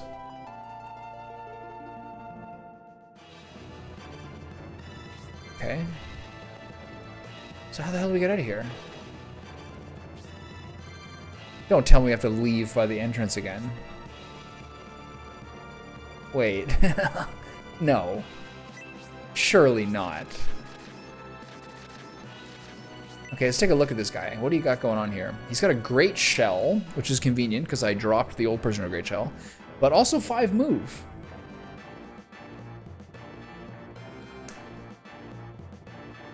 It is really cool to have a great shell. I agree with that, but how do I get out of here? And what happens if I aggress? I have so many questions. Okay, what slots are doing what here? So let's see what happens if I aggress. I can't aggress from in here. Jorts? Help me out, pal. Please give me Robbie. Let me die in peace.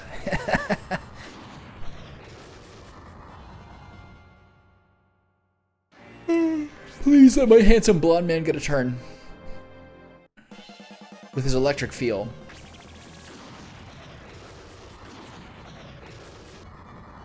This episode should be called Electric Feel. This battle.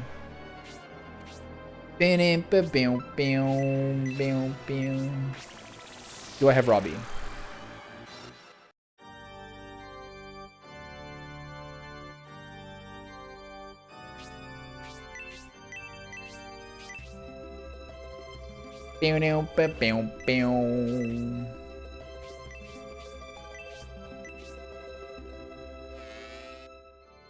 So question the first, do I still have the Robbie eye? Question the second, do I have Robbie himself? Let's find out, shall we?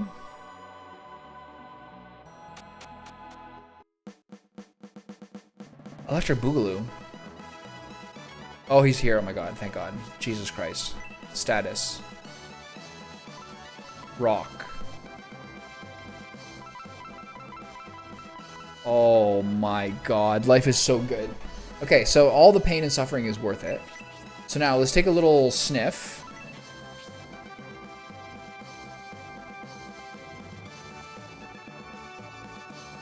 This is actually difficult. I don't actually know which of these people I want to drop.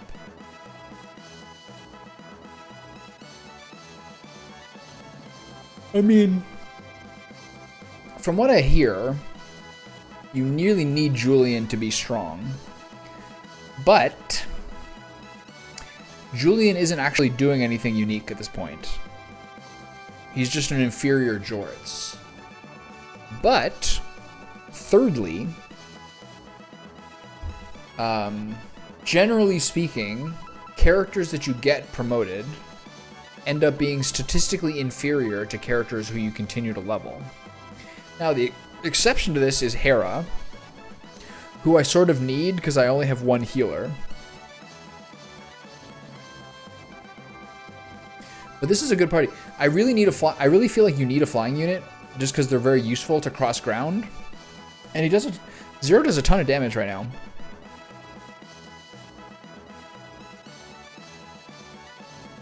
So we got a couple of pickles coming our way. I obviously want to use a mecha soldier because I got rid of her. They have the same weapon. He's like way stronger than her in like every capacity. That's really cool. A mecha soldier, a robot. But otherwise, this is generally the group I'd roll with. But the problem is Thermos, because he's not doing anything. He just kind of sucks. But he's supposed to be someone you're supposed to use. So what do? I'll have to figure this out tomorrow. I got a Brave Apple to give someone a free level. If I want to like have scenario 3 in mind, question mark, then I do the Brave Apple on Julian, but it seems a bit strange to do that on a person I don't get. But apparently Davide gets like really, really good levels from 13 to 15. His last level was +3 attack, which is insane. So I would give it to him probably. And I have 2 power wines. Options being David, Hazuki, and Zero. Everyone else is doing pretty well. So I gotta figure all those things out. But anyway, this is basically a joke episode, which I'm gonna call Temple 2 Electric Boogaloo. And I'm gonna go make myself some food. Alright, time for the temple fight. The electric feel. Bam, bam, bam, bam, bam. Oh, wrong game. Never mind. Open the CD tray, choose disc 2, close the CD tray, and start the application. There we go. It's like it never happened.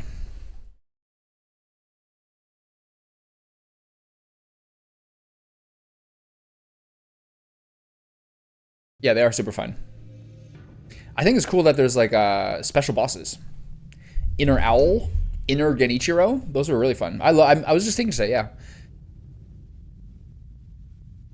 I was just starting my workouts today, and I thought about how much I miss Sekiro. It's so fun.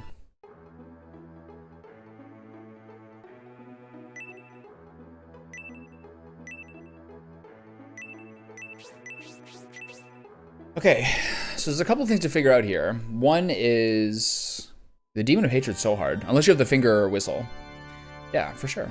Owl was like, I think, the Owl fight was like maybe my favorite fight in the game besides the final fight. As like the Inner Owl, I thought that was like incredible.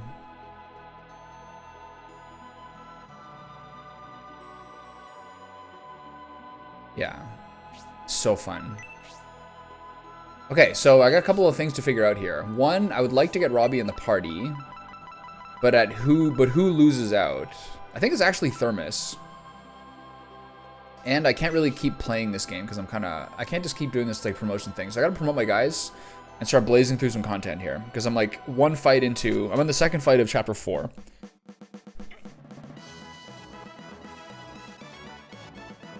I think I'm confusing the Owl bosses in Sekiro. Because you fight Owl a second time in like the secret flashback. That was the fight I was talking about. But I don't think I actually fought Inner Owl more than once or twice. Like the one that's only in the gauntlet. I think I only fought Inner Genichiro. Or only beat Inner Genichiro. Anyway. The second Owl fight in the game, the one that's in the flashback, I thought was like just incredible. It's so incredible. Okay. So I'm going to drop Julian for Robbie. First, let me get that Brave Apple. Let me drop off some of this stuff. Yeah, I thought that fight was incredible. I thought it was so fun. And so, like, dynamic and so exciting. The first Owl fight's a little cheesy. But the second one is truly, truly incredible. I loved it. I absolutely loved it.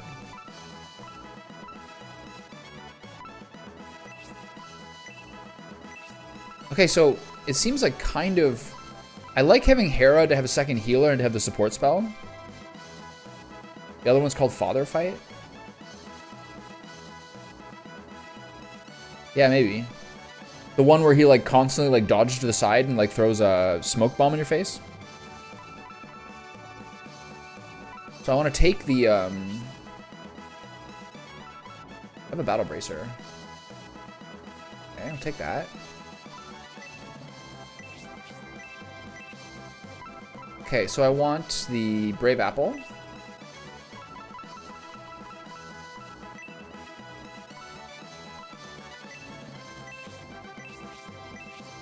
Okay, so...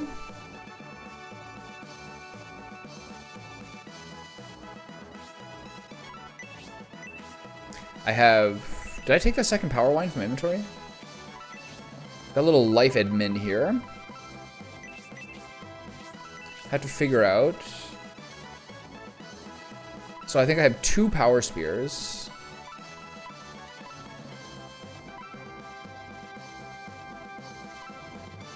Sorry, I think I have 2 power wines. There's one. Where's the second one?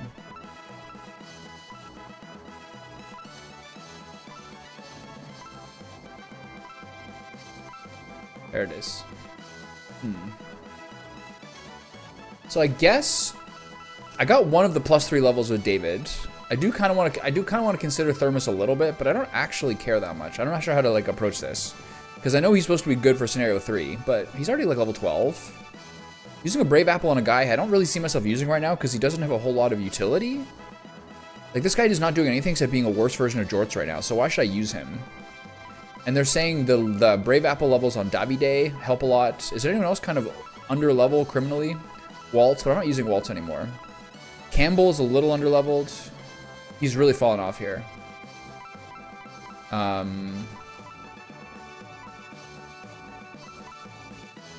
think I'm going to give a Power Wine to Zero and Hazuki. Because I think Bernard's going to be fine either way. Or maybe I'll just hold off?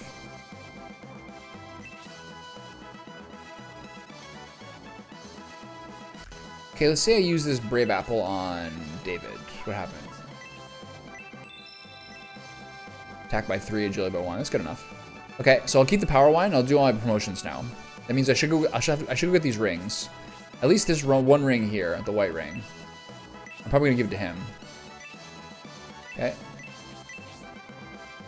So I'll hold off the power rings.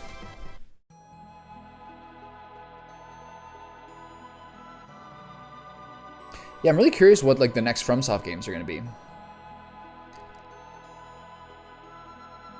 It's like they're at that point, right? They're so big as a company. Usually, like, their next game is a little tighter after one of the big sort of like Dark Souls / Elden Ring type games. Historically, that's the case, but they're so much bigger now. It's kind of different. It's kind of like it's kind of like Larian with Baldur's Gate. They expanded their staff so much after making Baldur's Gate 3. They're like working on 2 different games. They can kind of like change where their group is going. Okay, here we go. Time to finally look at this. Plus 5 HP, plus 5 MP, plus 5 attack, plus 3 defense, plus 3 agility. Let's go. It's interesting how this game doesn't have the special promotions that Shining Force 2 did. I thought those special promotions, the item-based ones in Shining Force 2, were just the coolest thing ever. They instantly make the game so interesting to me. So I'm kind of sort of curious why there isn't something like that. It just kind of gave you more characters. 4 HP, 5 MP, 3 attack, 3 defense, 4 agility. Not bad.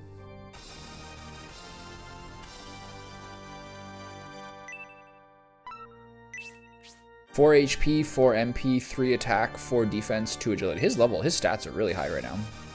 He's the only person at level 15. But again, my priest fell off in the previous game, so hopefully that doesn't happen here too. Rock. 5 HP, 3 attack, 5 defense, 2 agility. Boom. I'm going to reevaluate my accessories too. 4 HP, 4 attack, 3 defense, 3 agility. Boom. Love that. 5 health, 4 attack, 3 defense, 4 agility. Boom. My god, maybe we can actually play the game now. Hazuki. 4 attack, 4 health, 4 MP, 4 attack, 2 defense, 3 agility. Holy cow. Okay, so Ninja is the promoted one now. I love that. Who else? Davide. He's a striker. It's funny how he's like a really European type dude, and they call him a striker. 4 HP, 4 attack, 3 defense, 3 agility. This guy is going to turn to an absolute monster. I'm looking for another like raw melee character. Like who's the Wolf Baron in this game? I need a Wolf Baron. I need a Xylo, I need a Geralt, I need a Frankie. I want just one more like mega attack, unarmed attack character. 4 HP, 5 MP, 3 attack, 3 defense, 4 agility. She is so squishy, it's unbelievable. She's a summoner? I wonder why she's a summoner instead of a wizard. Like I don't know the difference between her and Masquerain. I'm gonna keep him down. Cavalier era mech soldier. Okay. I'm gonna hold off on Waltz too. Okay, we're good. Yeah. Even like when I was playing the previous game, people who are like experts on it were like, I couldn't really do this because I never played the game before, so I didn't know who I was going to use. They're like, if you have some characters who you don't think you're going to use later, promote them early to help you with the fights. I was like, well, that's a bit much to ask when I don't know how to play the game, basically. But yeah, it's the first one that you get like real promotions. Oh man, we're looking cool. Let's look at our new things. He looks the same. Okay, she's got a nice little thing in her face now. He's got some nice new outfits. He looks the same. They all look the same. Am I crazy? He looks slightly different. His jawline got more chiseled. Look at this guy. Maximum 7% body fat. She looks a little more serious, a little more grown up.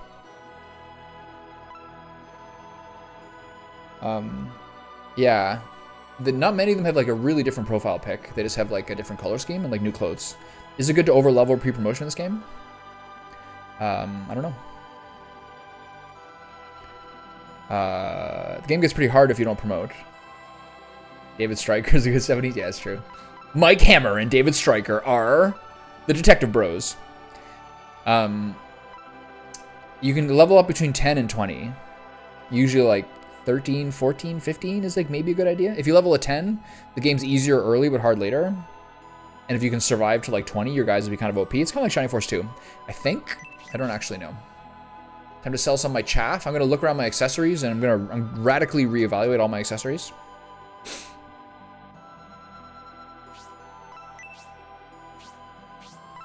But I'm surprised the main character doesn't have a different like view now.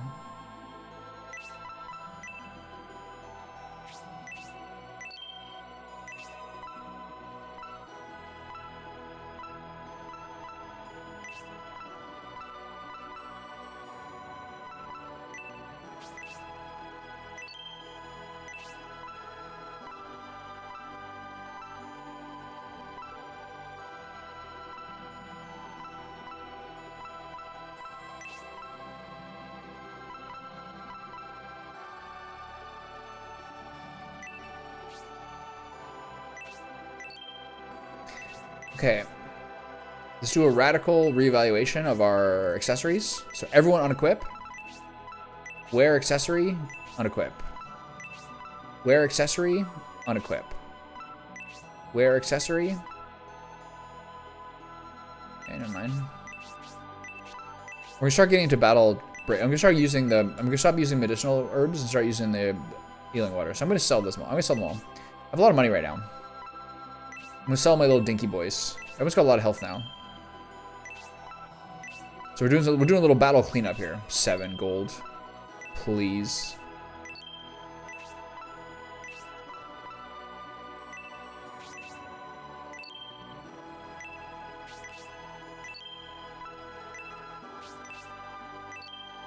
I'm gonna go see Mel Gibson's new movie on Saturday. It's called Flight Risk, with Mark Wahlberg and Topher Grace. And a tough lady U.S. Marshal.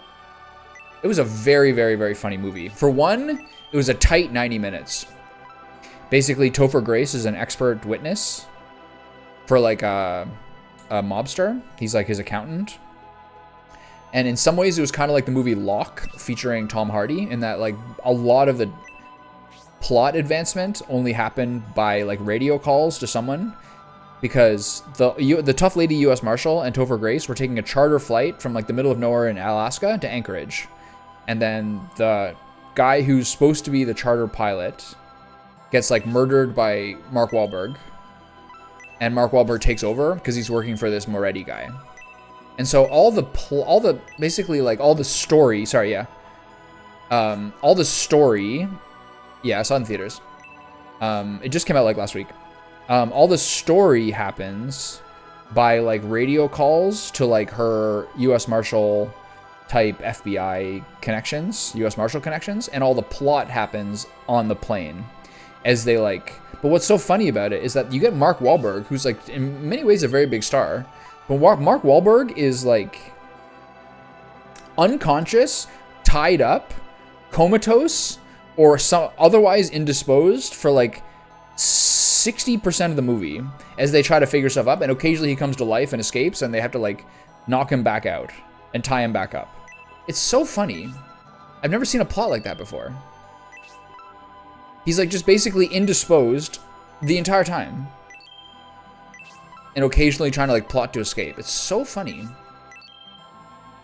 And she's like getting taught. My favorite part is that they get like an expert pilot who lives in Alaska to like talk her through how to fly the plane. and he's a guy named Hassan, and he's very, very charming, and he's like talking about going in for dinner and going for a date and all these things to like cheer her up and relax her as she learns how to fly the plane. And then like the final scene of the movie when they like arrive and like crash land in Anchorage, he gets out of an SUV, and they have this incredible close-up of like just him, who's like a average, just slightly good-looking man, smiling at the camera, and she looks at him, and he's like, he's basically being shown like it's Leonardo DiCaprio in Romeo and Juliet. It's so funny. I thought it was so funny. Yeah, it was a really. I guess Marky Mark just didn't have another movie going on right then. So I guess we're getting Marky Mark for this. Maybe he loves Mel Gibson. I don't know. Pretty low budget. Not great special effects. The computer animated ones were sort of like wasteful. Well, at one point in the beginning, like Topher Grace is like hiding out in like a hotel in the middle of Alaska, and he looks out the window. There's like a CGI moose outside his door. I'm like, well, can't you get a real moose? It would look a lot better. Okay, so I have to keep unequipping all my accessories.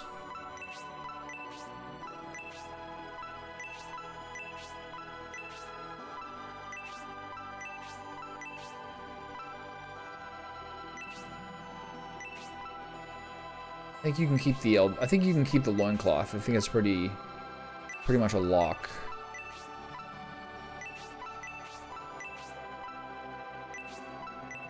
She almost certainly would keep his protect ring.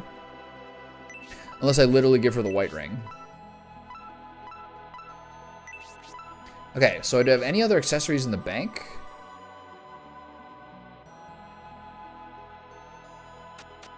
I don't know, it was surprising. Like it didn't look that good. You kind of think the real moose would be cheaper. I was surprised by that.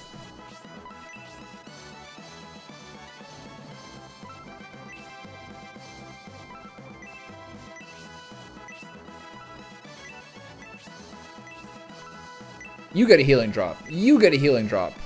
You get a healing drop. You get a healing drop. You get a healing drop. You get a healing drop. You get a healing drop. You get a healing drop. You already have one. You get a healing drop. You get a healing drop. One fairy powder, you can have that. Can he get stunned and like disposed of in this game if he's a robot?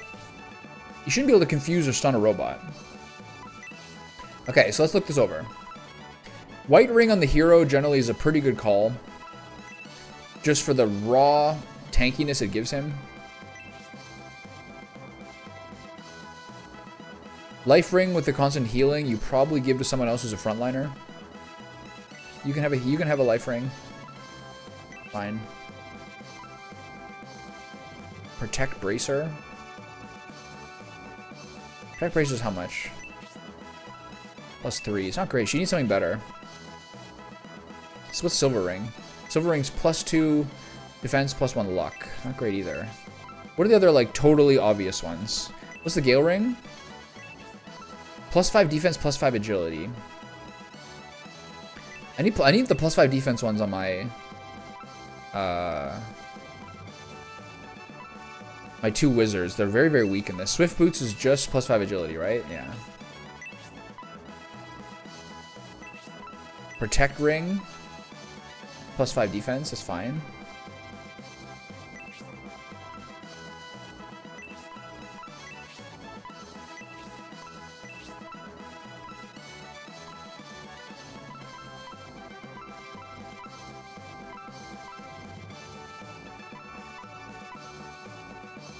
Okay, so let's give the Gale ring.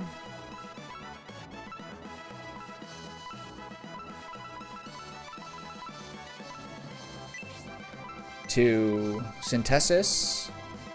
Make sure agility too high. I'm gonna give it to, what's her agility? 22. Give it to her. Then you give Hedva's Protect ring to Synthesis.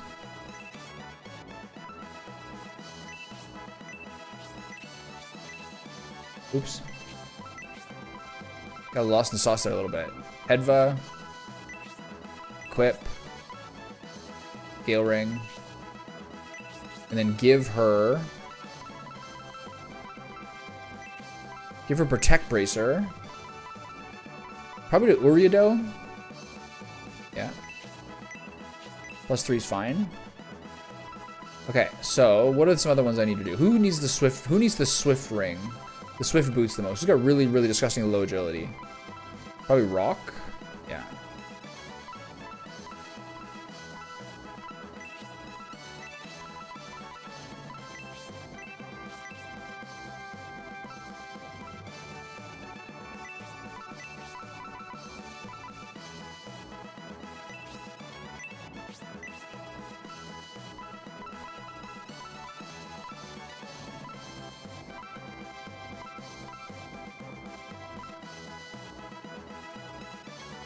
I guess Power Undies are fine for her. Elbow Orb, fine, I guess. They're not great.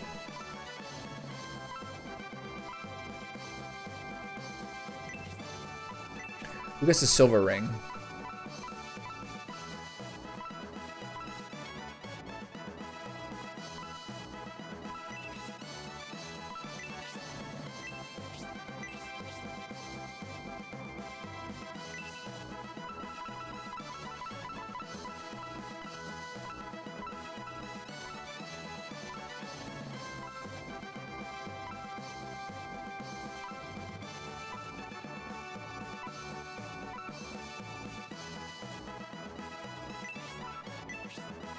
Protect Bracer.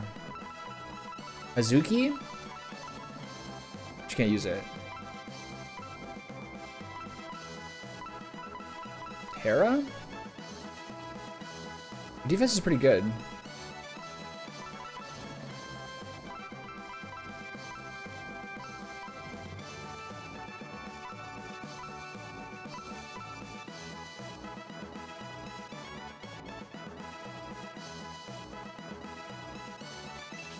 Every bit of defense counts for him. Give a Who's item. Back to 0 again. Who still doesn't have one? I'm gonna equip the Power Undies on her. I guess I have to.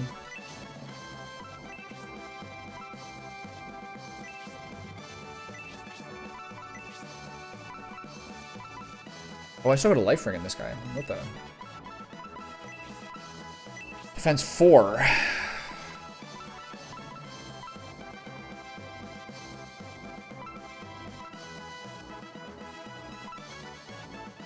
I think her. Problem is, other people can't use the Power Undies.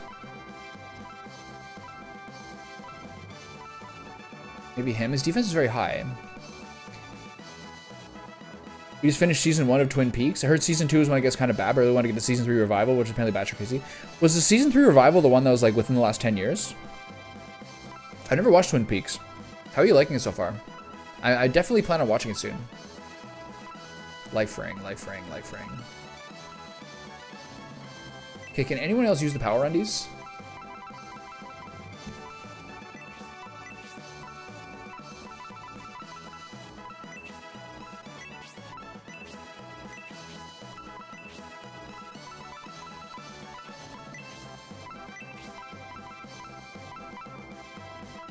Only the various ladies.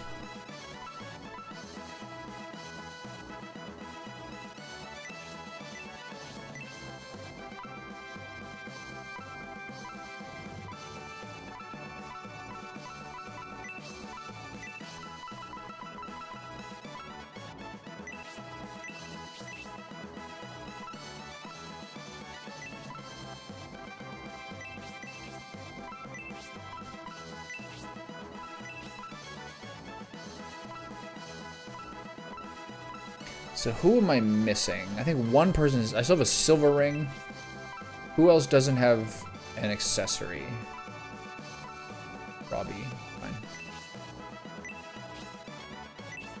Okay, this is fine. Who has the battle bracer?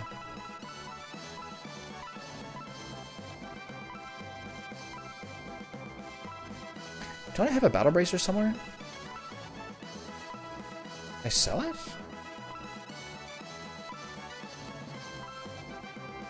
There it is, Battle Bracer. So who doesn't have an accessory? Don Hort.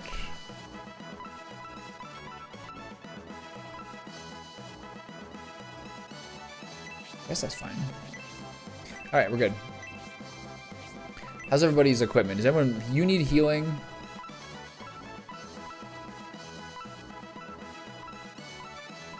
And then looking at everyone's attack, who is eligible for a power wine? Campbell, Zero, Hazuki. Bernard's pretty high. Everyone's above 40. Yeah, I don't know. I guess Hazuki and Zero.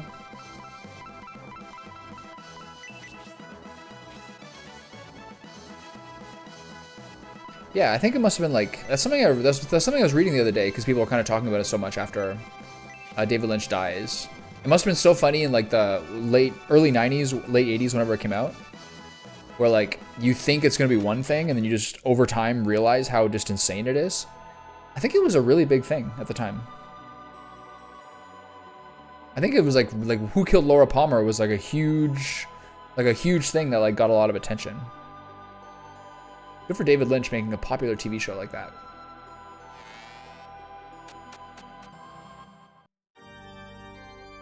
It's still so wild that he died so quickly after like announcing he had emphysema and saying he was no longer going to make movies or whatever he's been doing lately. I don't know.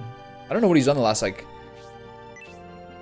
I actually have no idea what he's been doing. Like Inland Empire was so long ago.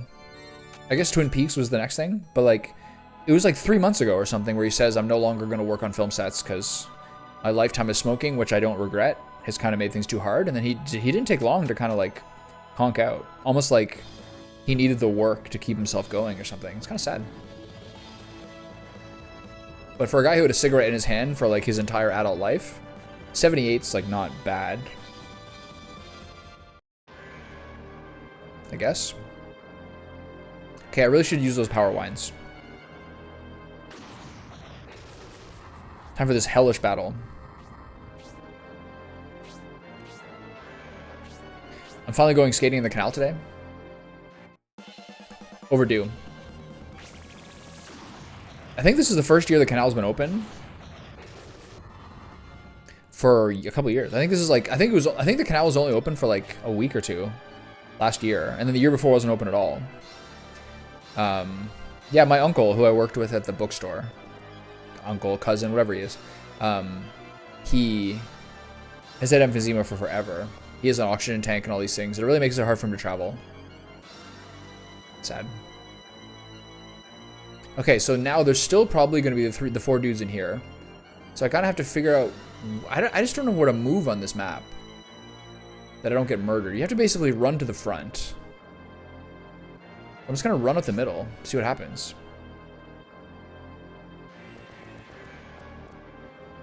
Yeah, I've seen a bunch of Tom Green stuff lately. Kind of like doing kind of a bit of a career retrospective in some ways. I'm not sure.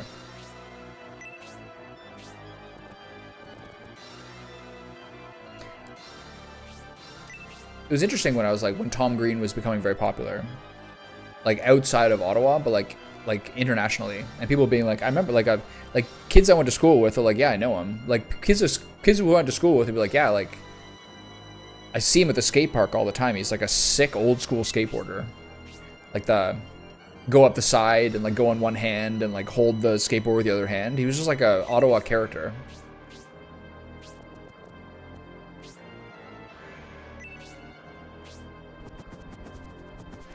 Then he's like in he's in Charlie's Angels as being a weirdo because he was married to Drew Barrymore. That was a funny marriage. I wonder how that was. I feel like maybe I should get that maybe I should give the Rune Tomahawk to David as opposed to Rock. I think I'll do that. I'm gonna pass it over. Yeah, I totally agree. But he was like genuinely super, just like super out there.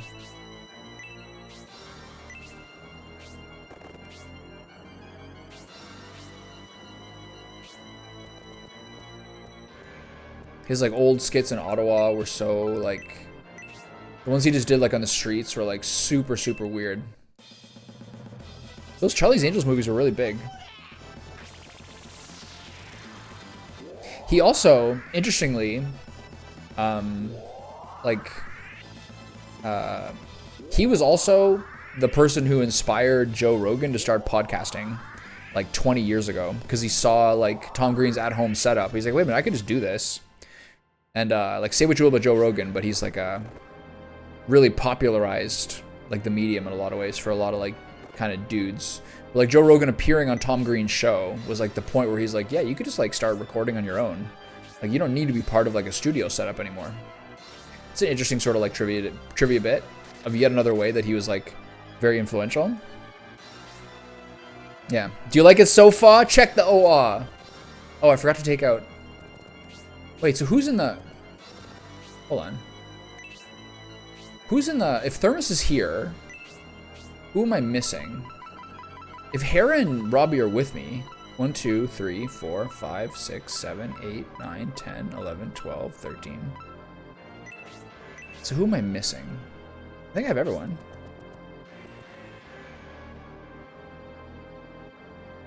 Am I missing Hedva?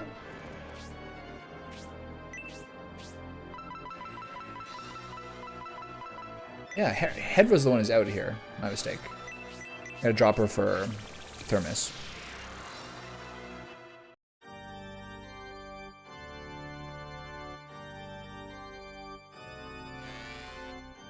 Tom Green was just ahead of his time, I guess.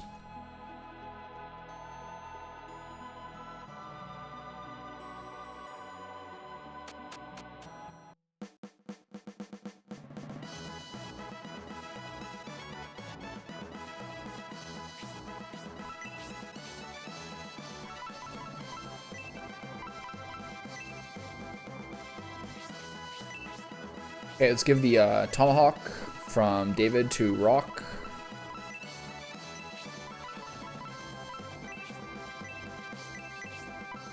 Alright, let's start this. Actually start this fight.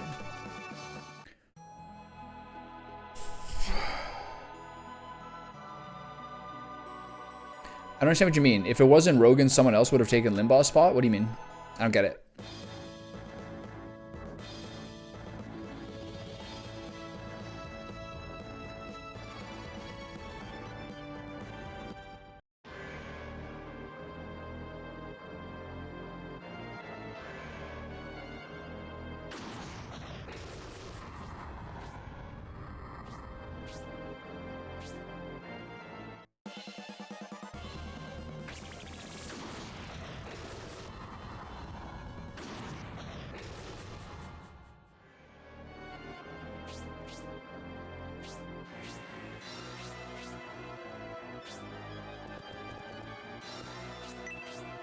Alright, let's try this again.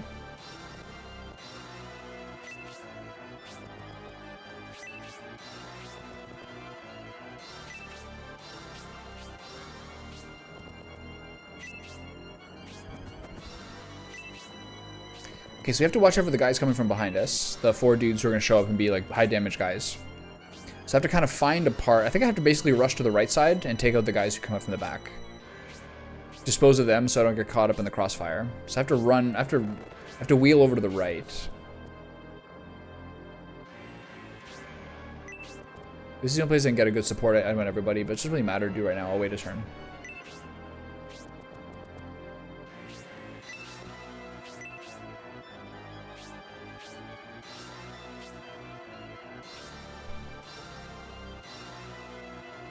Campbell! I don't think that Hellhound's had a turn yet.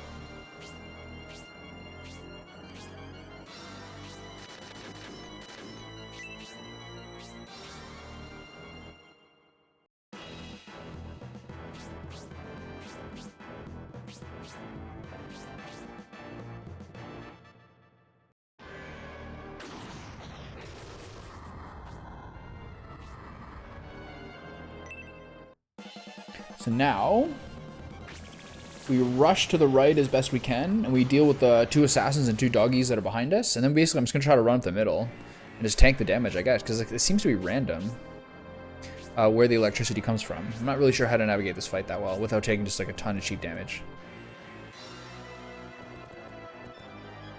Maybe I try to kill these guys.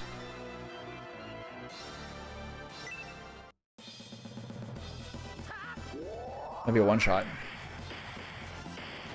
God, he's so strong. I love it. Oh, we're getting to XP again. Interesting. That would have been 1 XP before I was promoted. Funny how that works. I think she takes damage here. She's there. So I'm going to go over here.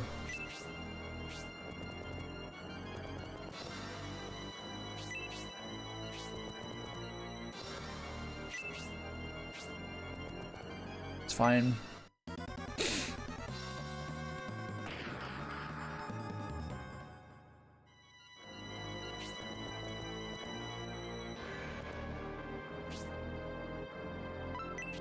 Okay, I still have to, despite not wanting to do it, I'm still going to keep using the knife until I get the knife to level 1 and catch up with the overall. But what I really should do is rush level 3 with everybody, because I don't think I have any of his weapons even at level 2, because I'm switching them around so much. But David is very high attack now.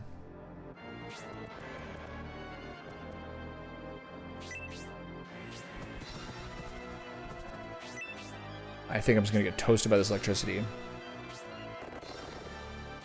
I don't mind this, just get him done. Oof. Battle Bracer. Almost got him. I think once I get to those guys, I'm not terribly worried about the fight. It's going to be a little tricky with all the extra damage you're going to take from the electricity, though. This is a really, really high damage fight overall. Okay. Finish off with the Tomahawk.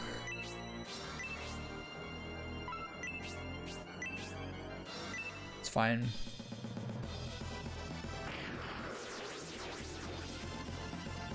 $38 XP. Let's go.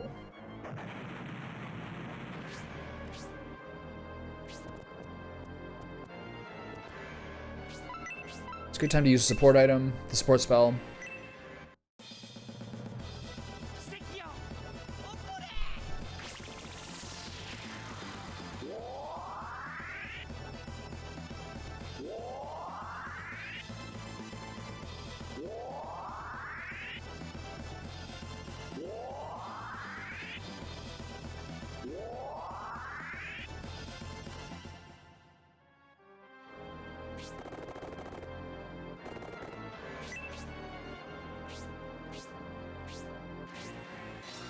Out of like just laziness, I've been buying smoothies. I've been buying like protein shakes at the gym after my workout for me to like kind of suckle on as I go home. Which is very convenient because it's nice to have something to kind of suckle on. And then you can kind of just like eat breakfast and move on with your day when you get home. But I was like realizing that I don't know, you can still make it at home for like 1/3 of the cost, if not less. This is gonna hit my whole team. I made such a mistake here. Does he take extra damage from electricity? Yeah, a little extra. So I was like, once I realized that I'm already giving this gym like over $100 a month, I was like, well, if I'm getting like a $10 shake every time, it's like way more than, like I'm almost like doubling the amount of money I spend there a month. That just kind of seemed egregious. It's like, they shouldn't be getting that much money from me. So I figured might as well be like the right time to get all the stuff to make the almond butter and jam at home. It's not that hard to buy like bulk dates, oats and almond butter and bananas and stuff. Overall, probably a good thing. Takes me like 3 minutes to put together at home. What do? I do a banana and dates and almond butter and oats and creatine and protein.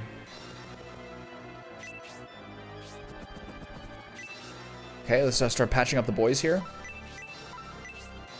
God, I would love to have an aura spell.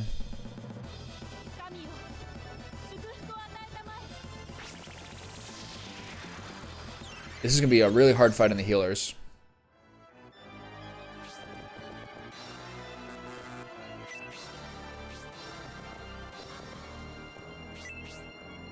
Oh, she's a life ring. So which of these guys have life rings? Is it Campbell? I think I have 2.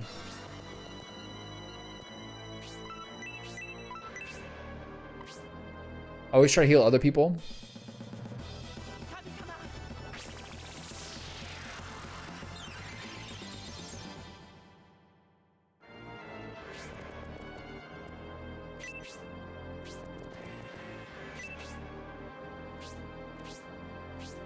So now I gotta put up a pretty strong front line to tank off these. So who are my 2 highest defense stats? It's probably some of the promoted characters. Let's do a little rundown here. Who has the highest defense on my team? 34, 24, 27, 0. 0 is actually very high. Interesting. 31 for Hera, 33 for... Okay, so Hera and Robbie, because they're promoted, have to be some of my frontliners here. I'd like to see 0 up there. I don't like him dying. The guys who can heal up with life ring would be good.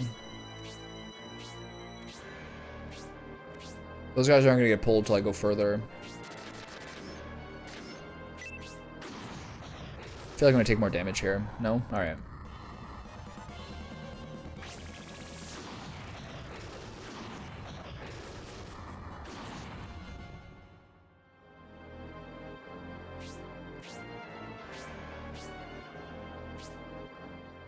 Is this gonna hit my guys? Nah, this is just a superfluous animation, I think. I don't think that actually does any damage to anyone.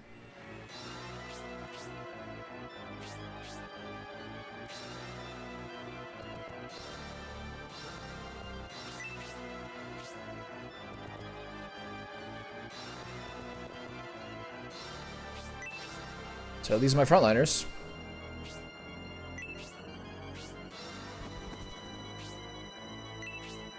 Need some heals here.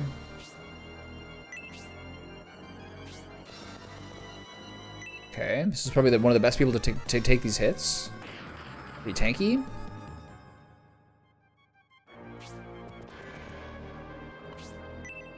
I think he can probably survive this. Maybe not though. God damn it. I have to start over. I think this game is like kind of killing me on this difficulty setting. Everyone just does way too much damage.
A little excessive.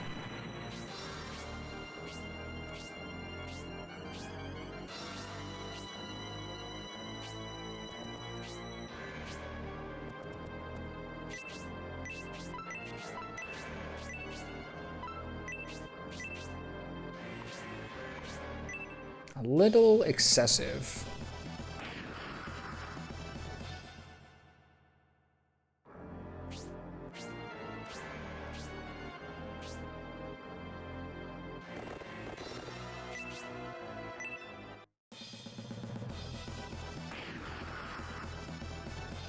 He's one of the power wine candidates for sure. His attack is really low. Hopefully he gets good attack growth now that he's promoted.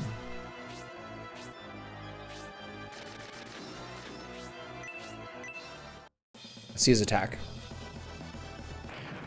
So cool.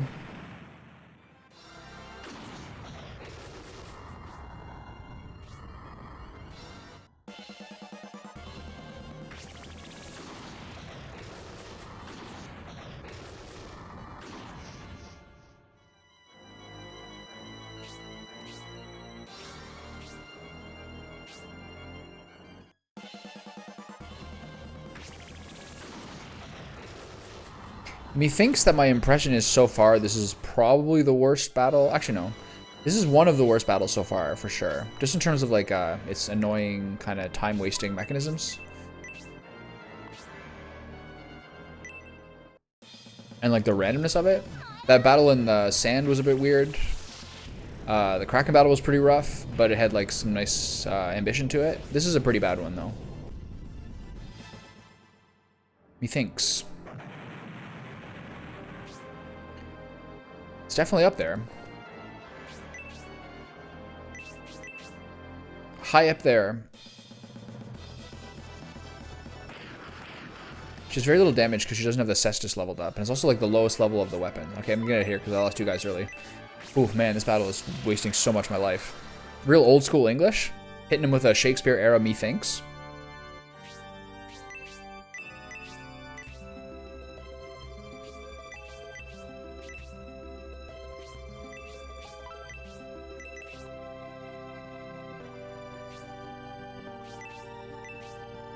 Okay, so I have to be a little more careful.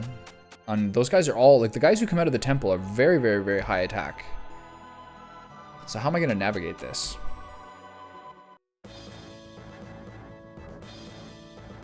One more time around the bend.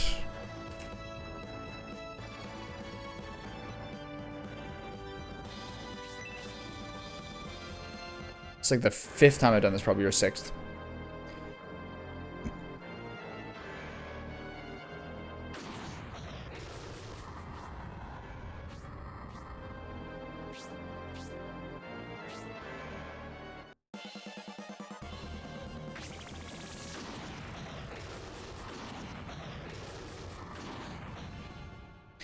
I think I will. It's just hard enough as it is. I just like to survive it. Like, I've done this so many at different times. I want to look into this battle. Elbosum Core battle. Shining Force 3.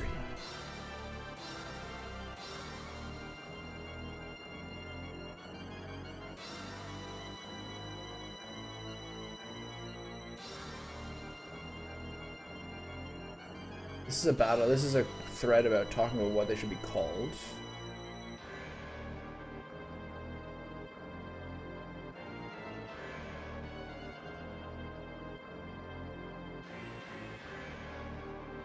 Why is it not working?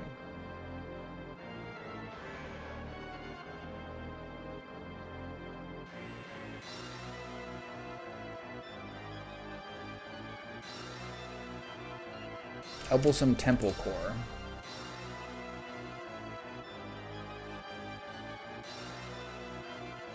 Most tedious battle?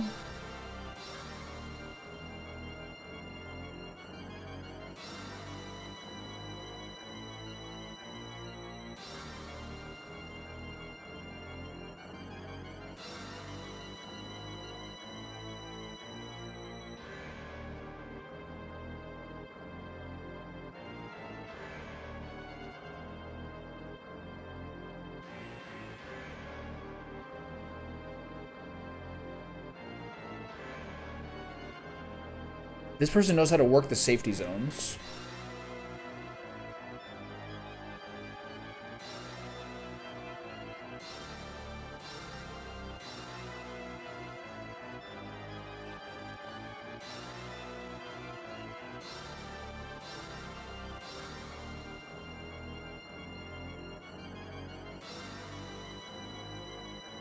Nothing here that really, there's nothing really here that's like breaking down how you actually predict it. So I'm just gonna leave that alone and move on my life.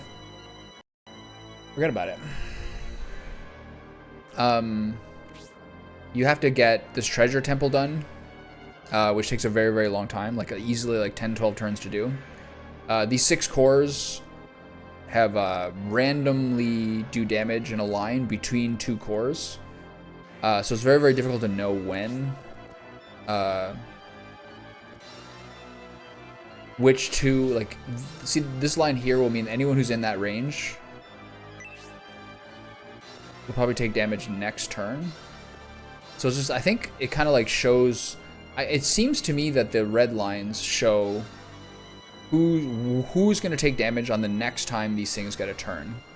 So you move up and then you do this, whatever. For some reason, then on the next turn, these 2 spark between them. And then your second turn, when you're all around this kind of area here, going toward the treasure temple, then this is the line that does damage. It's really, really hard to read how to do it.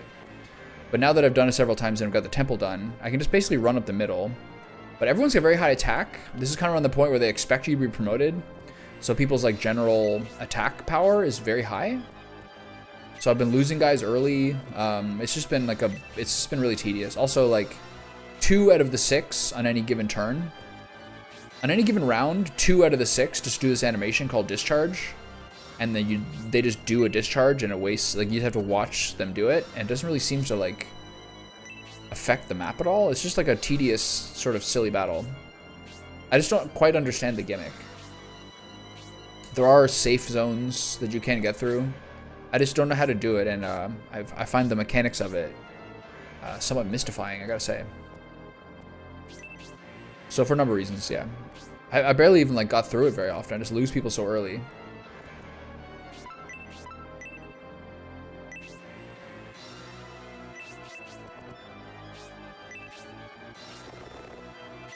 I just don't understand where I can stand and where I'm going to take damage and like when you're going to take damage. It's first kind of very confusing. The temple, yeah, there was one, you got the robot in there, which is the main reason you do the temple. And then inside there's some okay loot. I got a new weapon and then mithril. So it's okay.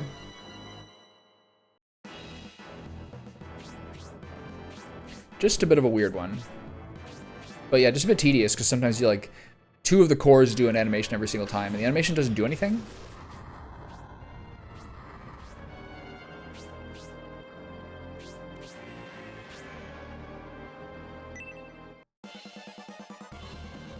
I just don't really understand it. I'm having trouble figuring out how it works. There's some sort of system here. Kara said it's like it's random, and it does seem to be random. I'm not sure how it switches around. I'm just not sure where to go. So I'm just gonna go and try to run up the middle and kill people, basically. See what happens.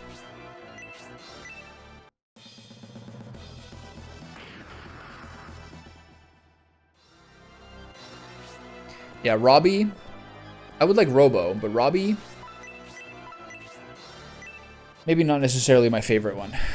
It draws, there's 6 cores. They're northeast, southeast, northwest, southwest, east, and west. And they draw a line between 2 of the cores, usually on opposite sides. And then it does damage to them. It does damage in a line between them. I'm having a lot of difficulty finding out where I should stand or what I should do, generally speaking. It's a bit of a weird one, for sure. Oof. Damn it.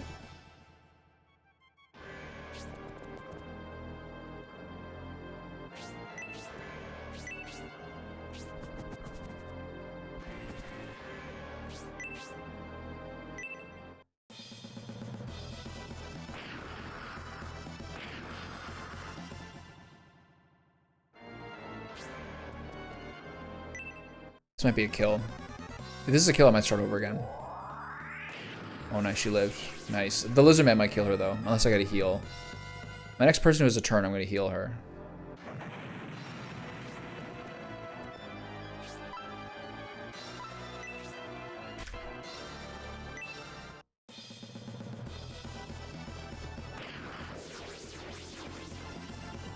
I'm just having difficulty figuring out the system. There is safe spaces. I'm not really sure where. It might be like something to do with like the markings on the map kind of showing which parts are going to be safe. I just don't understand where it's going to be. If like where, I don't know. I don't know. It's just a confusing design for me.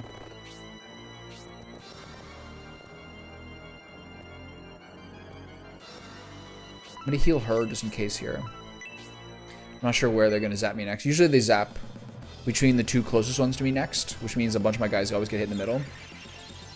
Let's find out.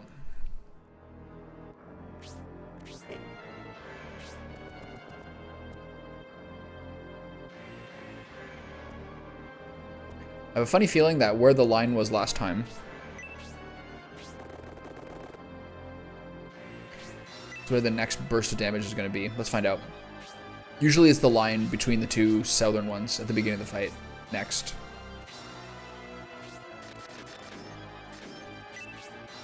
It's not much damage. It's only like 10 or something, but for some people that's a lot.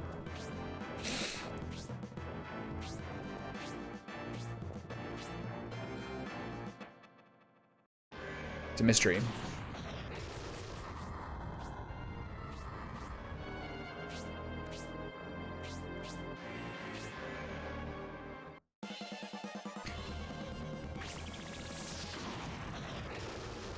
So I just watch that. It doesn't do anything.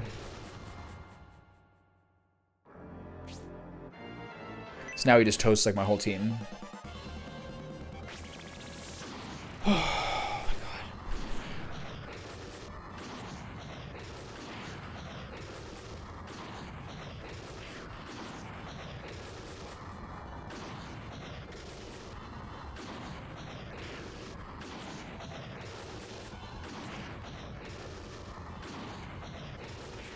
So it's almost like you have to basically hold back for the first turn or so. And those first two guys who show up there are basically just baiting you. So I'm just not sure where I'm going to take damage next.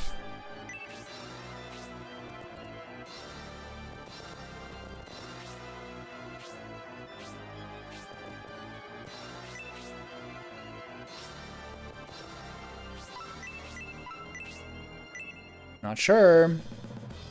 That one always hits me because I move forward enough. It's basically like the second round of discharges will hit that line between the two front ones that they indicate by the red line at the beginning of it.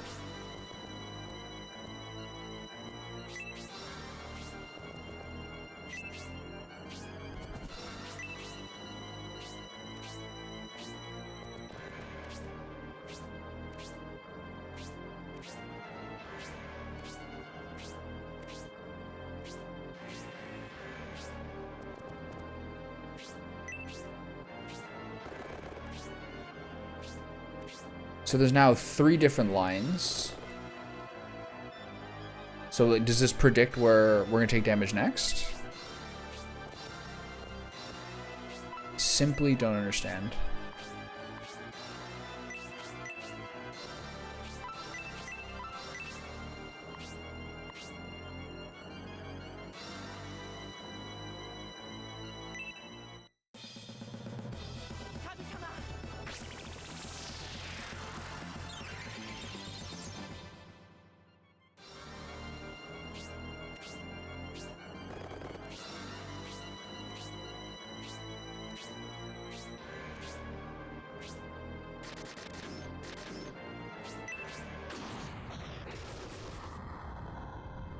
So this is hitting them. It's good.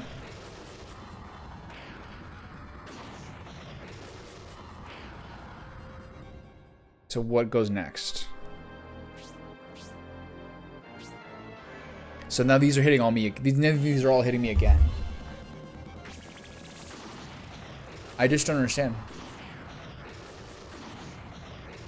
I guess you just can't stay in the electricity range. I guess I was in the electricity range.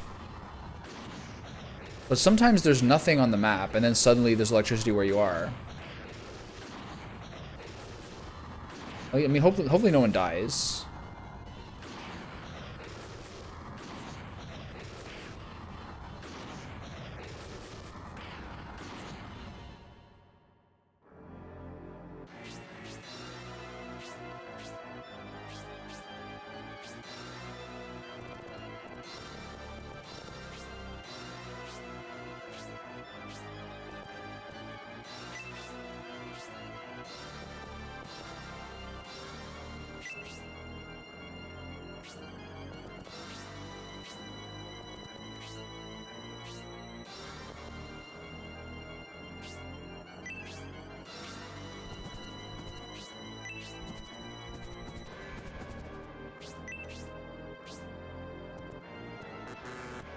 Like, are these ones gonna are they gonna electrify up the middle again?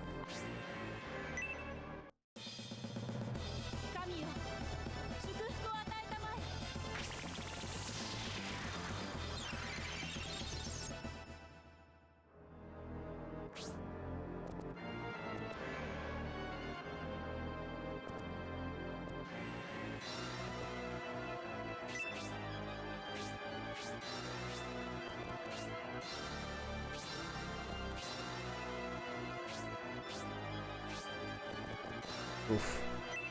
Shit. Might lose someone here.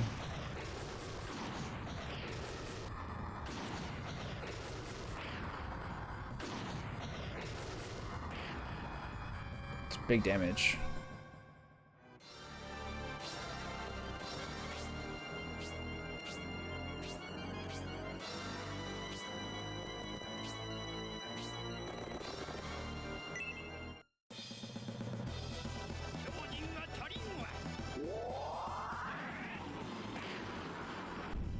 26. Big dog. HP by 3, attack by 1, defense by 2, agility by 1. Not bad level.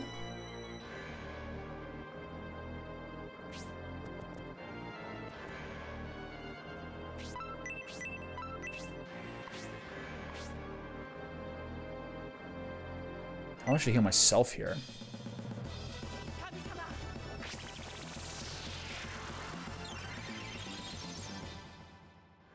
There's another mage coming up who might put me in a little bit of trouble. He's low. If I go further, the knight might hit me.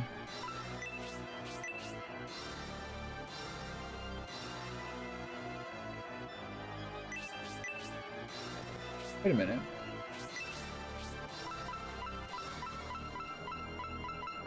Holy shit, man. Now David's not in the fight. So Dawnhort just takes one of your spots. So this time instead of Hedva and David now aren't here.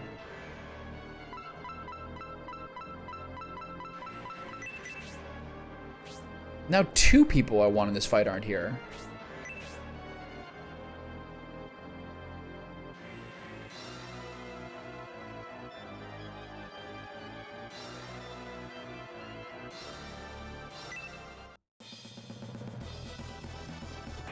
Before it was just 1, because I had Julian.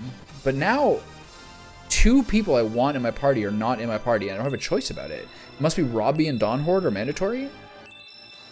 This is an all-time fucking stinker.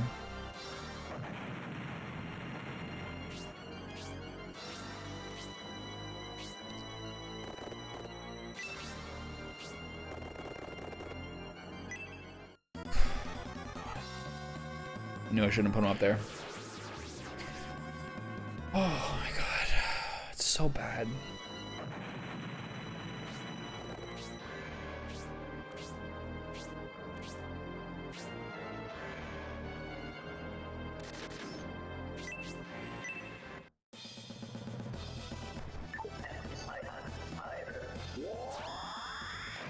Sick. It's just like Adam. What is his level of Assault Shell? Probably level 2. Okay, so this implies that the next one is going to be that arc between the 2 northern ones.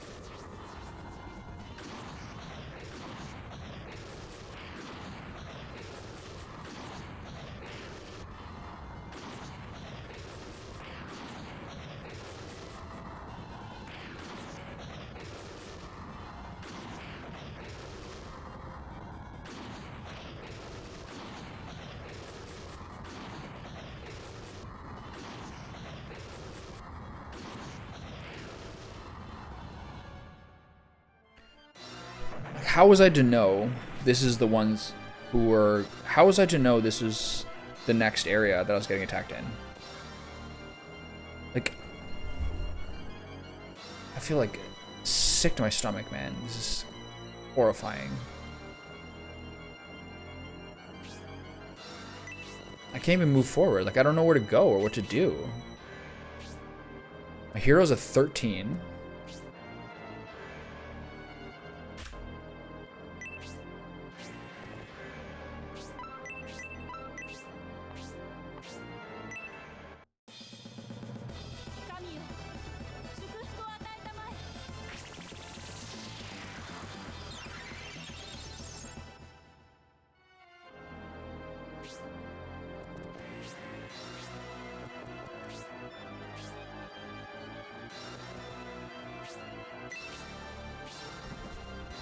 Everyone's getting, like, destroyed. I don't know what to do.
We're like in the middle of all the electricity. I think we're gonna get blasted here. Like, I think this is a fail. I've already lost so many guys.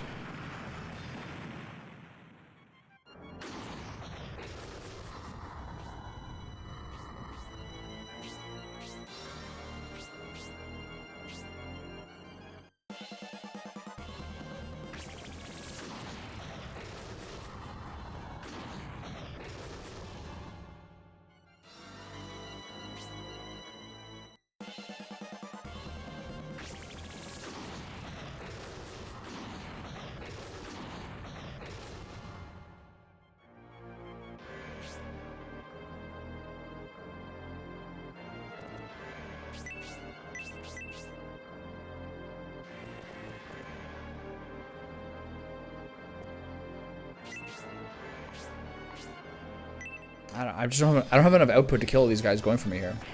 I have like 6 dudes in my midst here.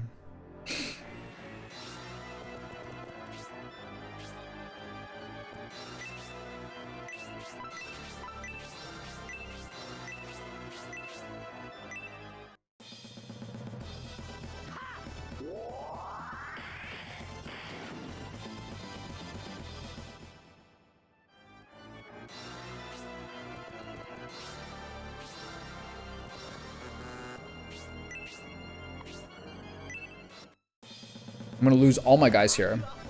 Both my healers are dead.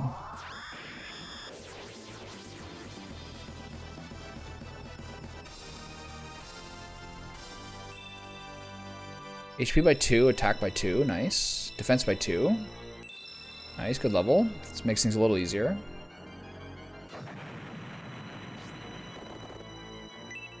Let's get a kill here. Give me a tornado. Nice.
I don't really have time to heal. I have to kind of do my best and see if I can assassinate the boss. I don't really see it coming. I don't really see it happening though.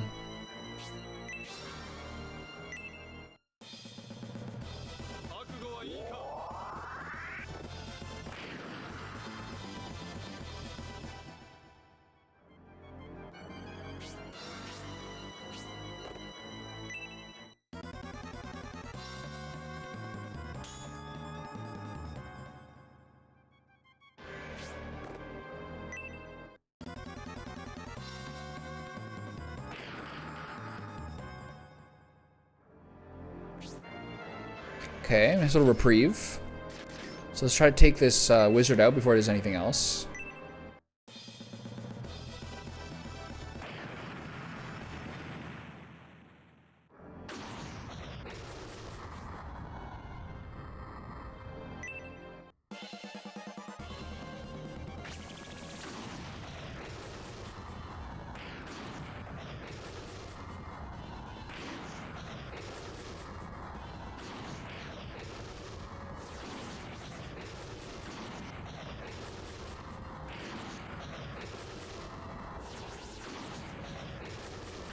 Like, how can you prepare for this? What am I missing?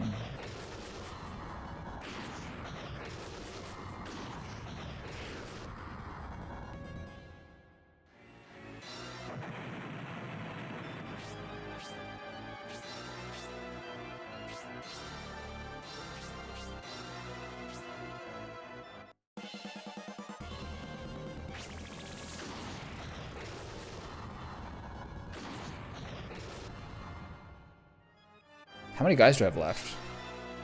Can't be many. Come on, I need a pentagram here, or a triangle. Oh, it still does it. He's good damage right now. Okay, this should be a good level, hopefully. I got Spark finally, nice. HP by 3, MP by 2. Attack by 1, defense by 2, agility by 1. How many guys do I have left? I think I'm down to 3 guys. GG. I should have aggressed.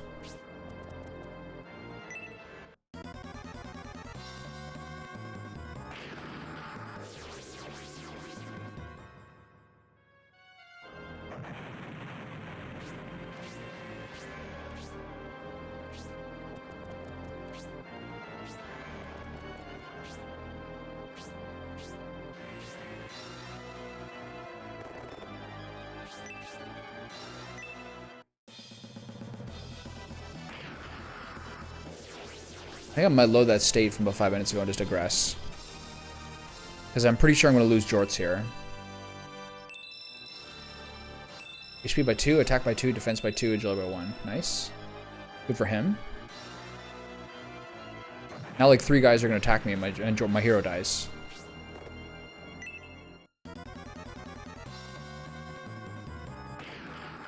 It's pretty tanky with the white ring, but I think he'll still die.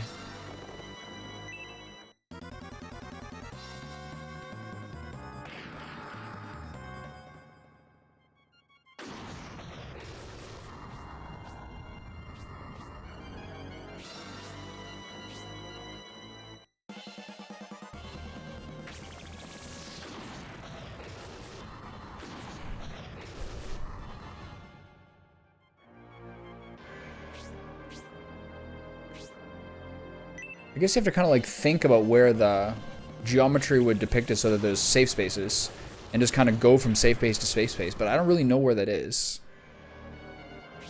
Okay, well, see you guys later. My whole team died. I can't seem to control which party members I actually have in my party.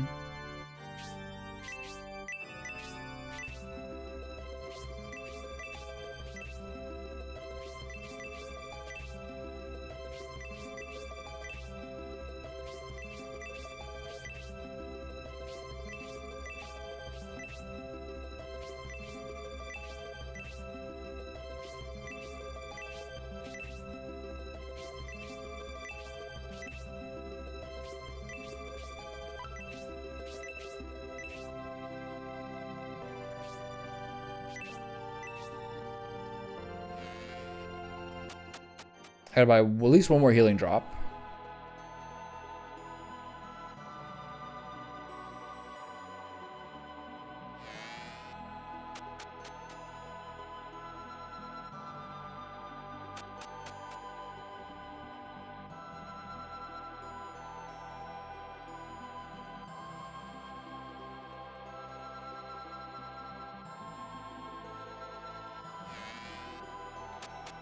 I might do a little reading on this. I don't know what to do. This has wasted so much of my life.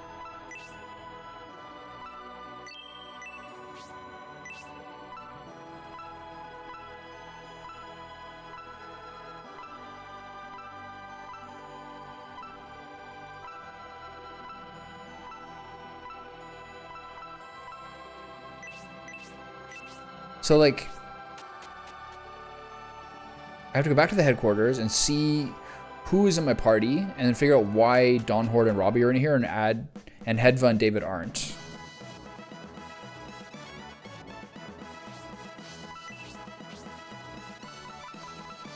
Like, how did this happen?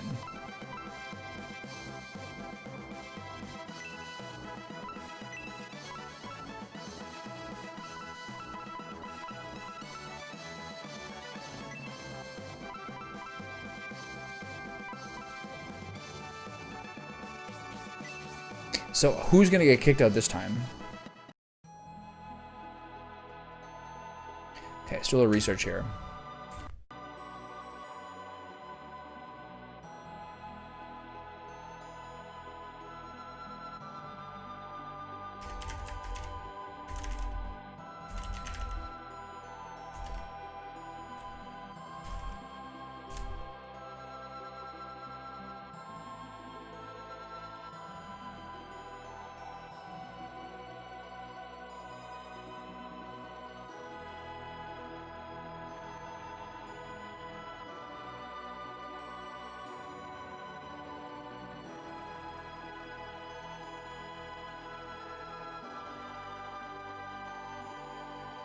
know what to do.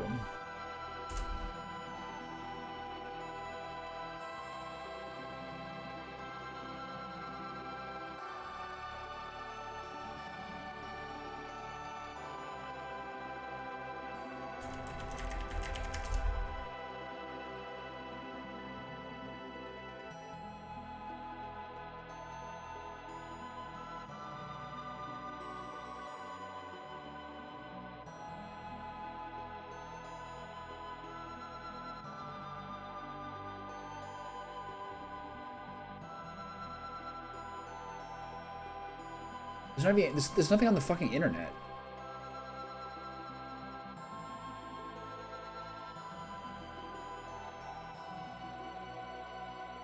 Two pages of results. No wonder my YouTube views are getting like 3 views per video. Oh, it's just me out here. This feels pretty bad.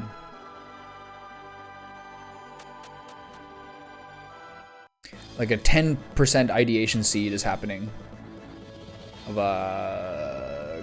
literally quitting.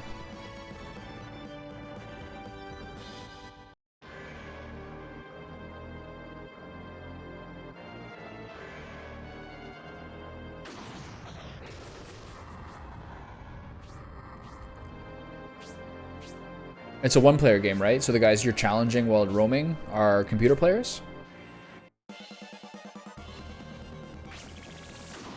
Like, I can't watch a whole video on this.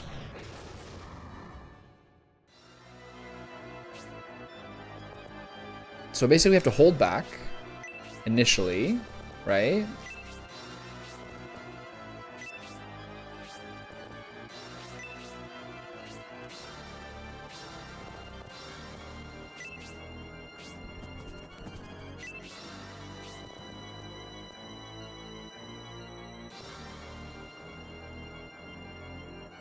Okay, so Don Hort. So who did I lose of the party I wanted?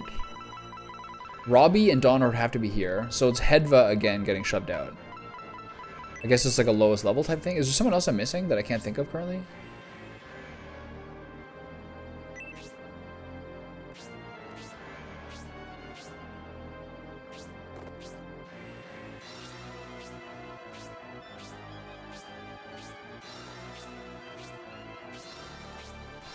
What year is the game from? And what system was it on? PC?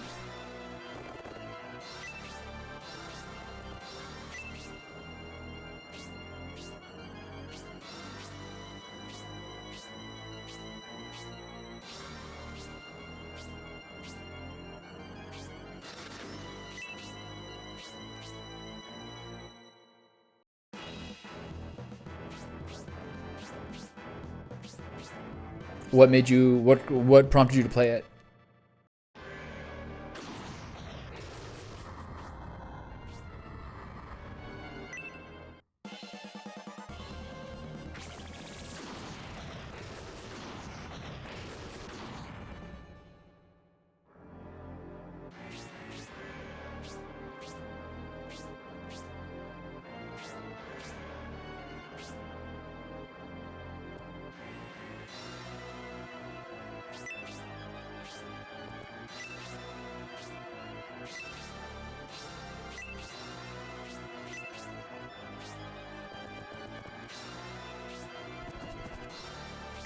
Ah, fuck.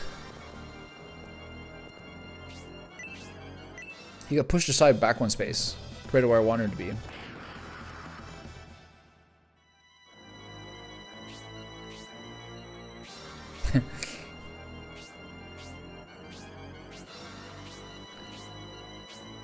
Is 2016 considered old? I guess so.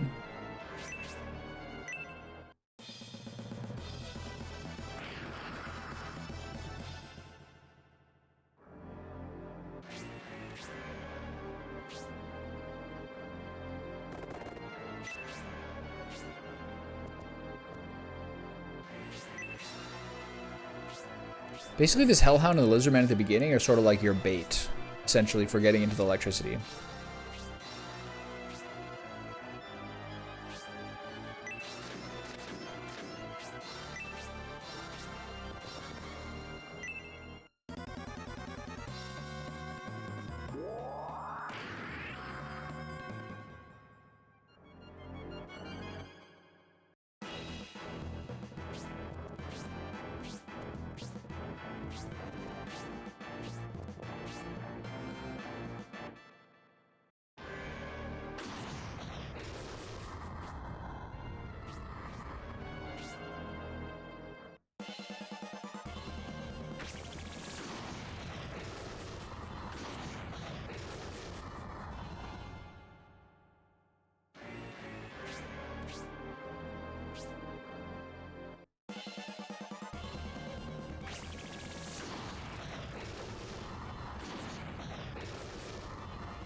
Okay, by holding back, I seem to have survived taking damage initially. So now we can move forward, I guess? So where do I go? Along the middle, there's danger. I think if I go here and then across to here, maybe that'll work.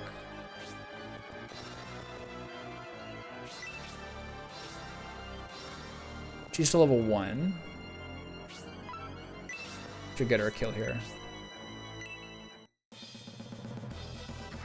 Do I need help? What help could you provide? You just try to do the battle until you learn the mechanics of it. HP plus 3, MP plus 1. So in short, no thank you. Attack by 2, defense by 2, agility by 1.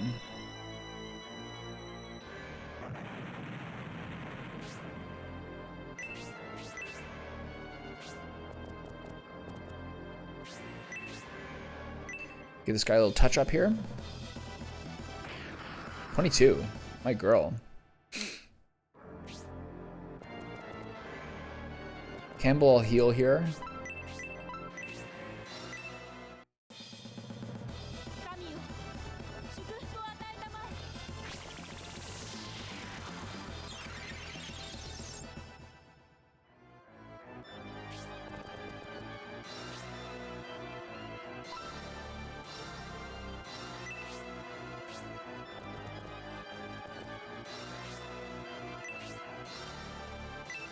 Can you get a kill with a steel knife here? Nice, attaboy. 7 XP is slightly underwhelming. That's less than other people got, also being level 1. But I guess their total level was higher.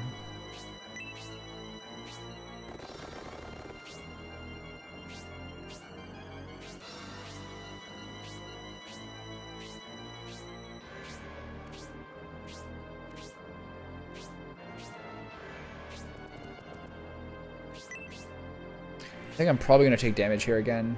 I don't know why or when, but I suspect that will happen.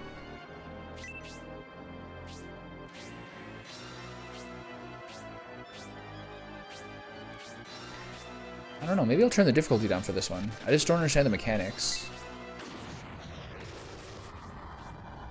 I just did a little sniffing around to see if there is some things I could do, but there's very, very little resources on the internet, unless I watch a full video. But I don't know, I'll figure it out. A lot of times I have to verbalize what I'm doing just because that's the nature of streaming, but it doesn't necessarily equate to a call for help. Gotta get through it somehow.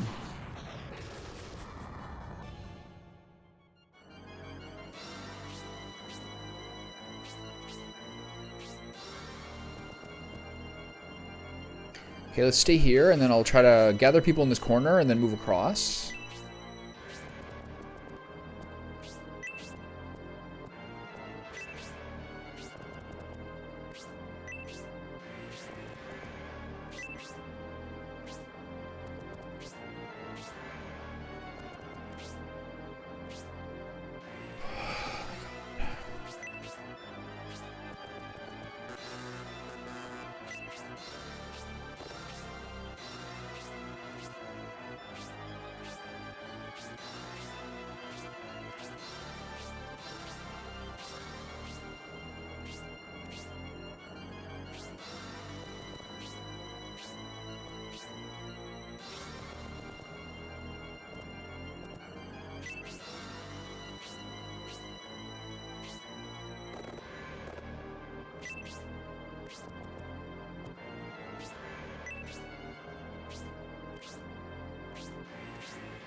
So where's the next damage going to be? Who's taking it this time?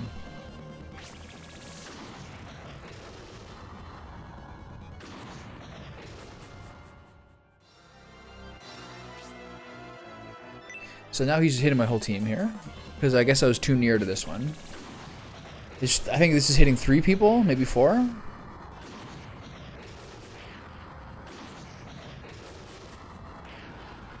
Three, 4, 5.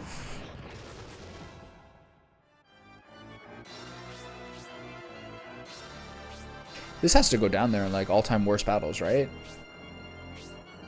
Okay, now we charge these guys to the best of our ability. Should be a one-shot. No, close though.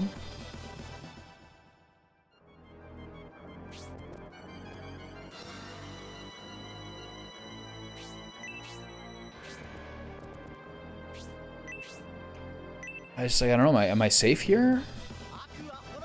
Am I not safe here? Like, how do I know?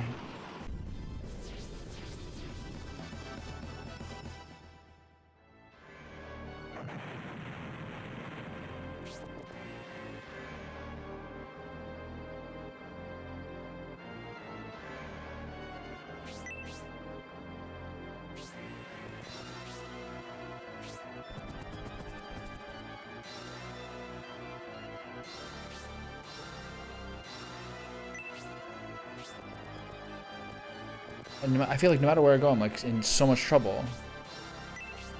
I don't know. It's like I don't know where to stand. Like I don't know what the next place is gonna be that gets hit. Like I can't heal everybody. Or it takes one shot from the assassin. Hopefully he goes for Jorts. These guys are pulled now. 2 mages. 3 mages. He didn't move. That's good.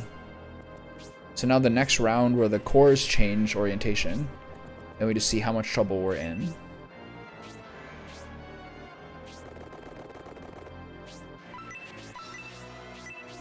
Get one cheeky little power spear shot off here in this guy who didn't move. He's guessing 10, but 11 damage is not bad. Who do I heal? Synthesis is at 16. She's the lowest. She's back here. Maybe we should move forward. I feel like it's risky.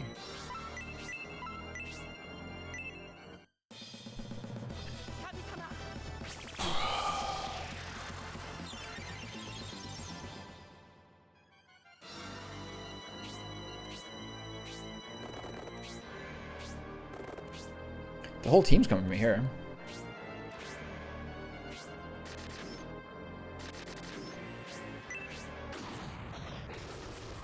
So this is good for hitting them. And then I guess they're hitting the middle line as well. So a couple of my guys are going to get hit here. Very worried about all those masked mages coming my way though.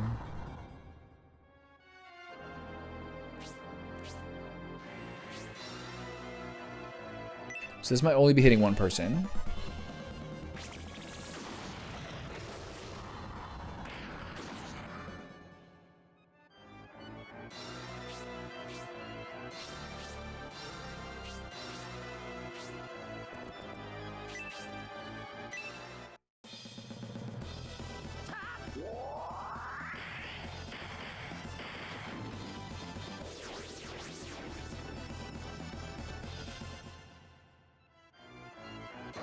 Okay, let's gather in this corner.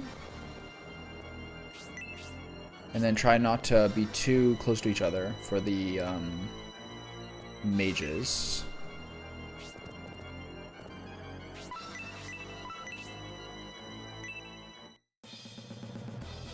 Heal whomever you can be close to.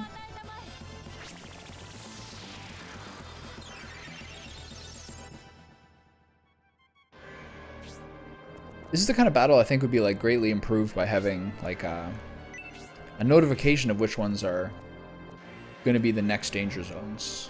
That would really help you kind of be smart about this. But obviously the way I was doing it before, which is just running right the middle, was not the best call. That's basically what they're trying not to let you do. Oof.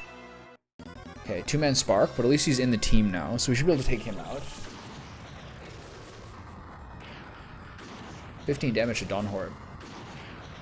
12 damage to Bernard. So this guy we should be able to kill, and he should be the only person who gets in range this time. They're standing there, so maybe they get hit. Maybe they get toasted again by the electricity, which would be nice. Okay, just do as much damage as you can. They only have 2 sparks each, which is nice.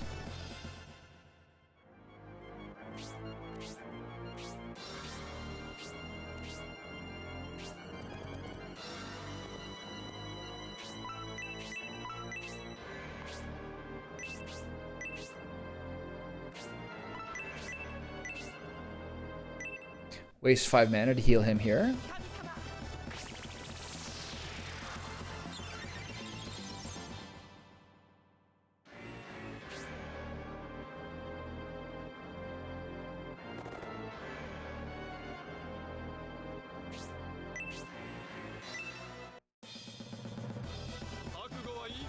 To kill.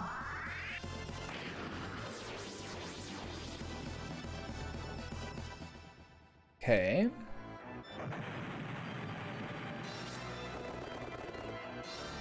This is fine. She's pretty tanky.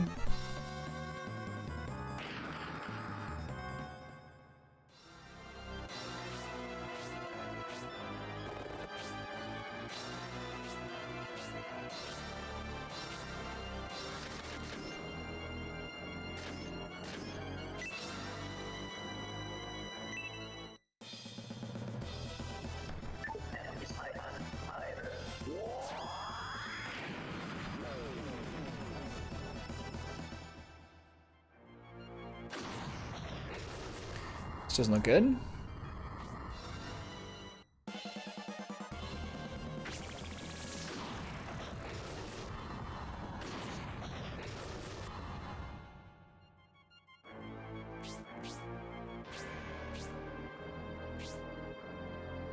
Here's the... See how much my team this hits.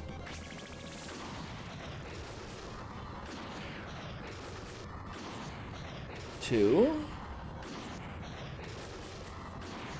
I only saw 3 lit up. Okay. 4. 3. Alright, well, could be worse. Hera needs a heal. So now... This is the tricky part.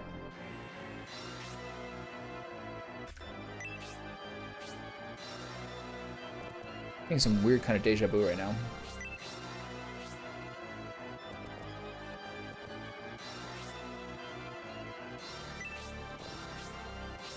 Not sure where to go. Maybe kind of huddle in this corner for a heal.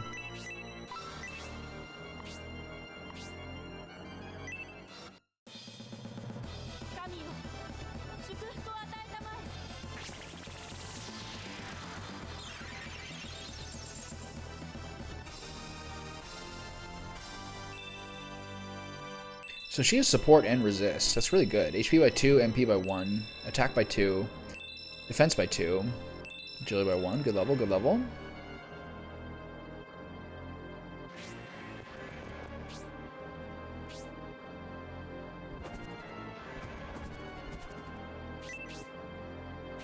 I want to try to edge a little closer to maybe pull some of these guys. But I don't know where it's safe.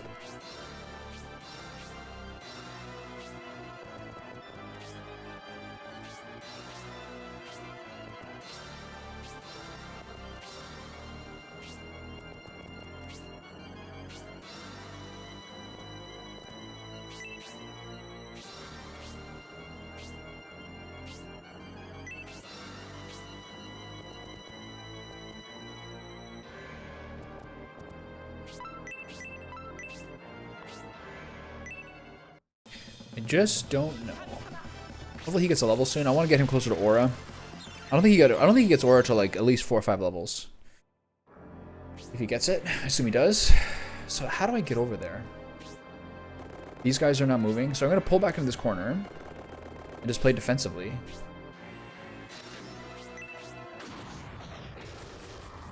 Is this good for me?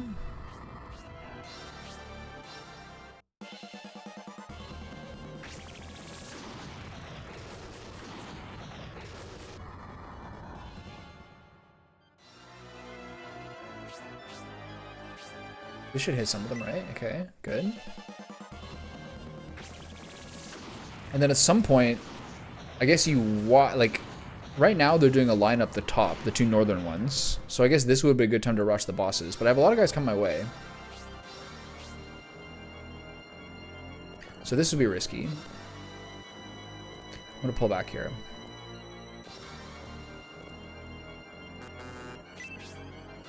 Especially her.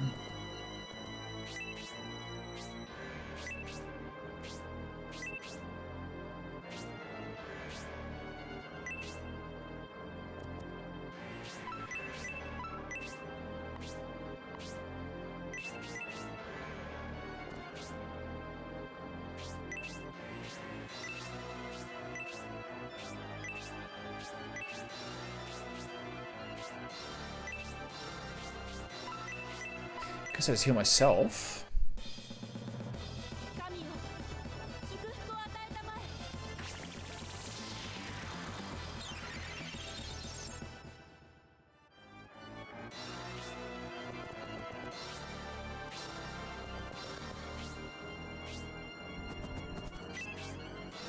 Dawnhor looks a little vulnerable here. I'm not sure anyone else is going to get hit. He's going forward. Interesting.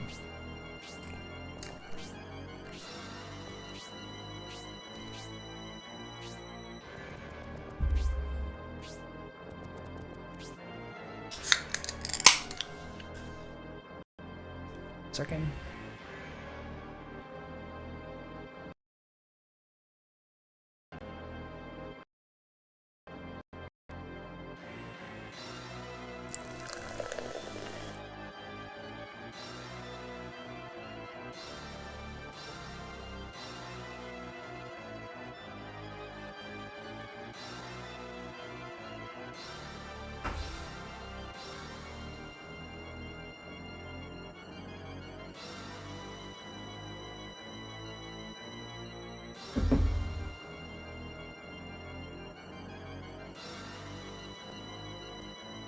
I think you get hit in those spots in front of the...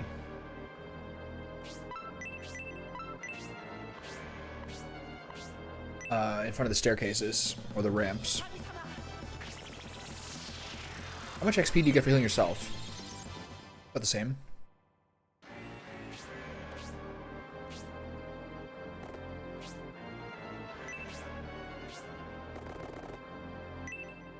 Dawnhort seems to be our ritualistic self-sacrifice here.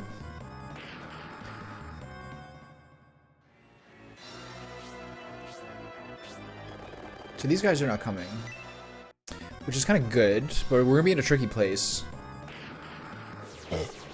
because I still think if you stand in that spot by this ramp here, depending on the move, we're gonna take damage. Now we just kind of blast these dudes.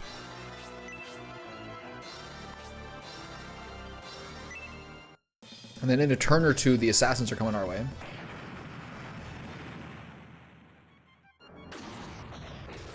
This is bad, right?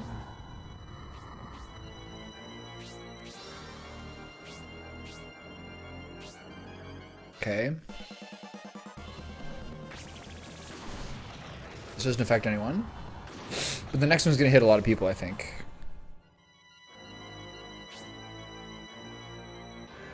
Okay, that's good.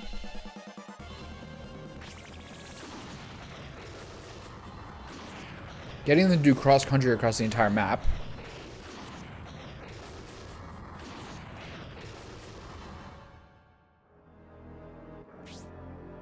Now we kind of go. Now we try to do our best to kill as many of these guys as we can. Not a bad time for a spark.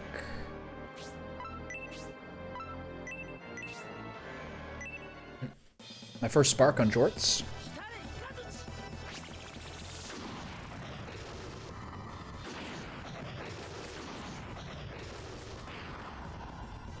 Not bad. HP by 3, MP by 2. He's getting a lot of MP. Attack by 2, defense by 2, agility by 1.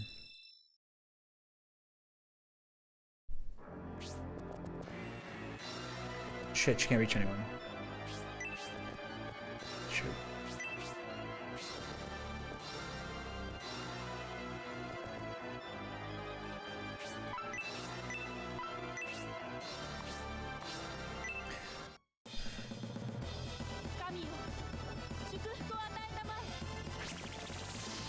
I gotta make sure I get some kills on these guys, or else my hero's gonna get 3 tapped.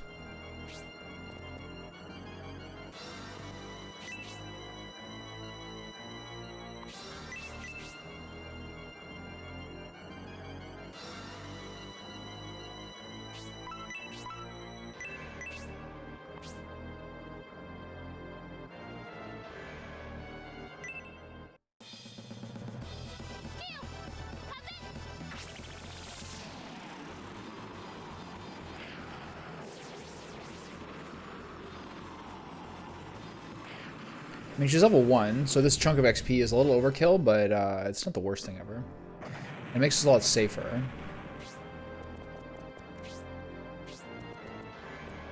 And so hopefully Bernard can finish this guy, or at least do Hypno Arrow. Oh, so we need one more shot. But there's more guys coming, so we have to pull back. And the complication is going to be extra damage. Going here is very risky.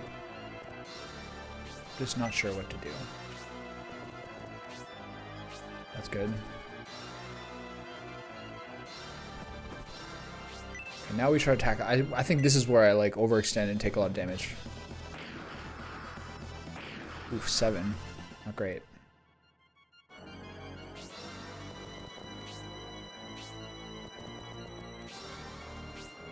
Yeah, this is where things get dicey, I think. So I'm gonna move him up here, get this kill, and then I'm usually pretty bad at this, but I'm gonna have to pull back.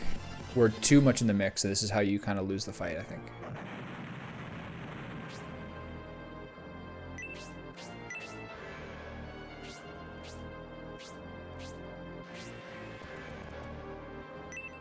It's fine. This is kind of good.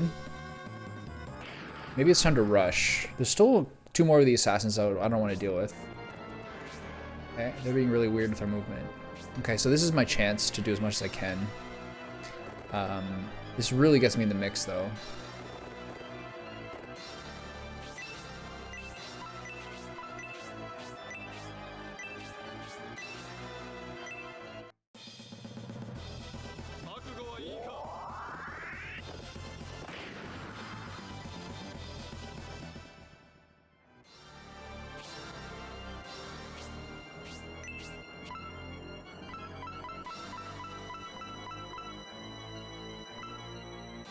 Hera and Robbie.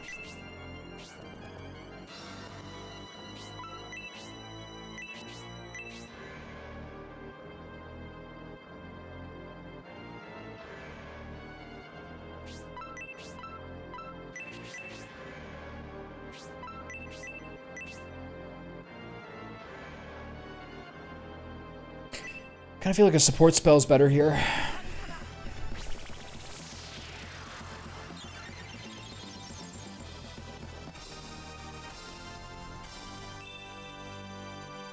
HP by 2, MP by 1, attack by 2, defense by 1, agility by 1, okay.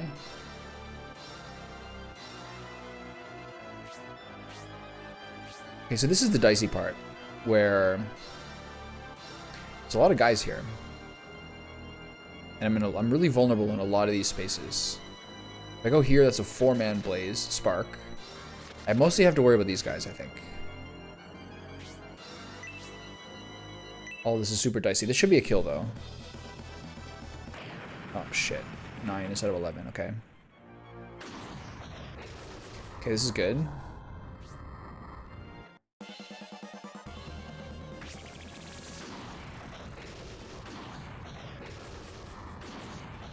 I didn't hit anyone, really?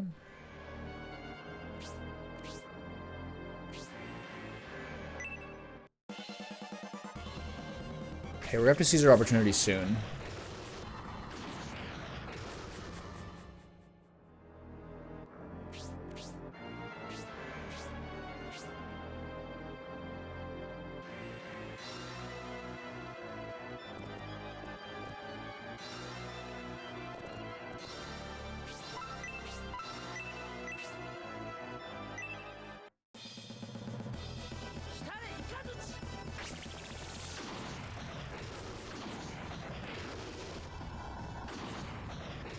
It's now or never. Unless we pass him a goddess tier, we have no way of aggressing now. But he just like did a ton of damage.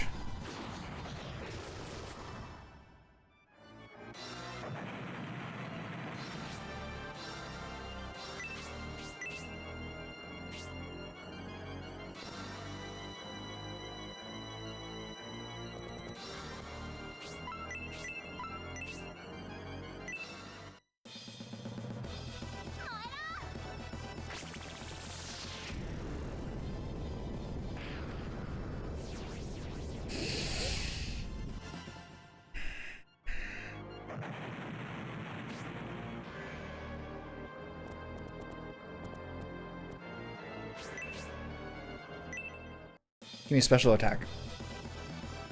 She doesn't get those very often.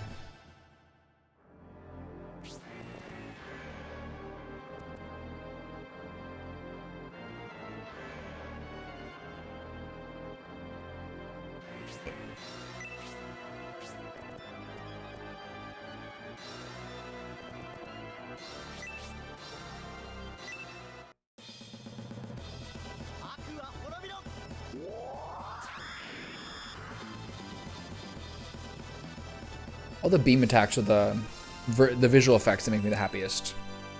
HP by 2, attack by 3. Bernard is coming to his own. Defense by 2, agility by 1. Attaboy.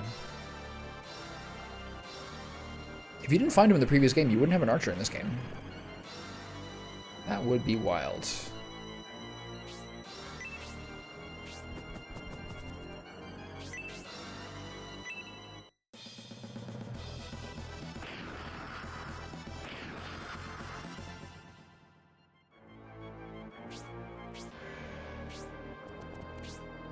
Why is that guy so weird?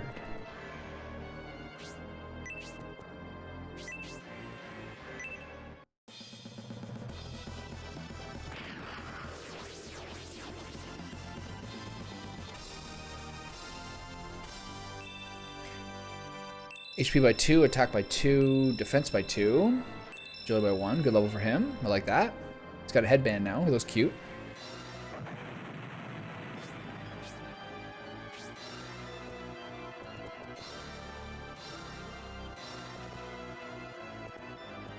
Okay, well, we don't have much mana left. No one needs a heal right now, so let's buff up my team, and then let's go for the grand finish.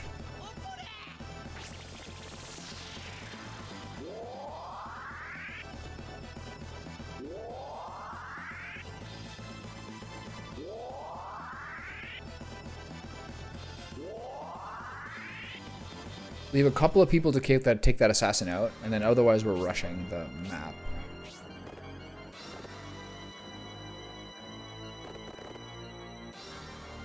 I'm not gonna rush that guy, it's a bit far.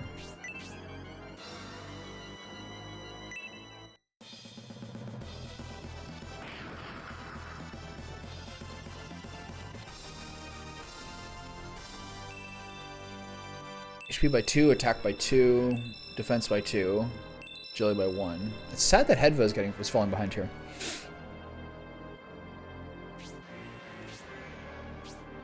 These guys are no longer moving. So we seem to be in a pretty good space here.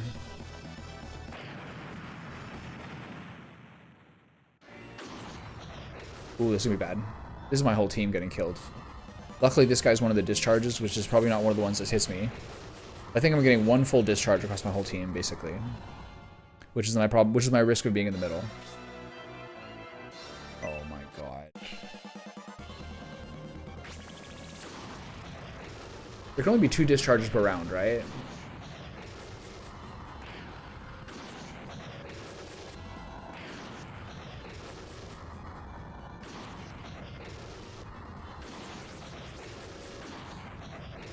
Five or 4. Wasn't that bad. Let's see if there's any more.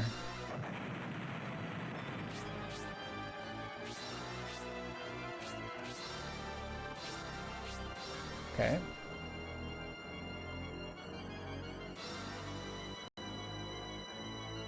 Okay, it's boss rush time.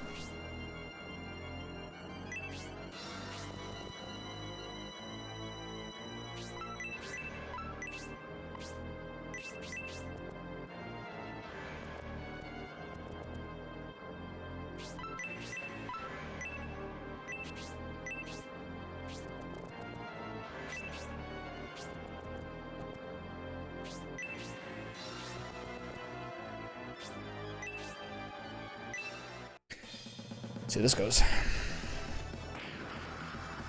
It's the masked priest, right? Who's the boss? Yeah.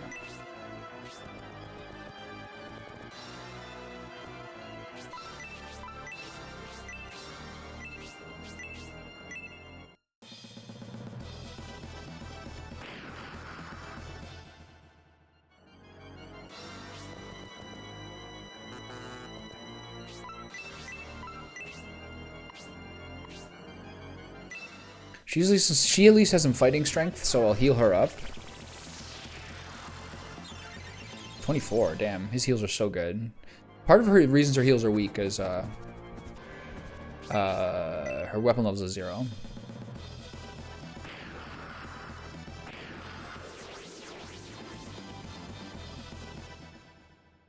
Now we're gonna take some real punishment, but the risks are relatively low.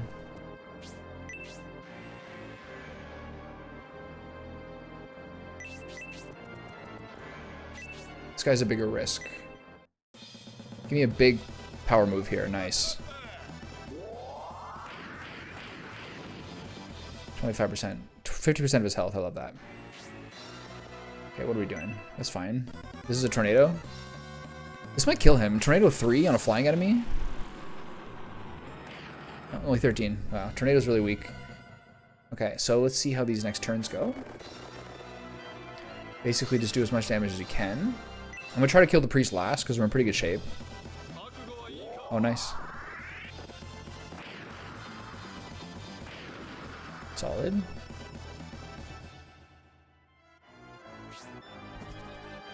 Okay, here's Zero dying. He's still level 1, wow. Interesting.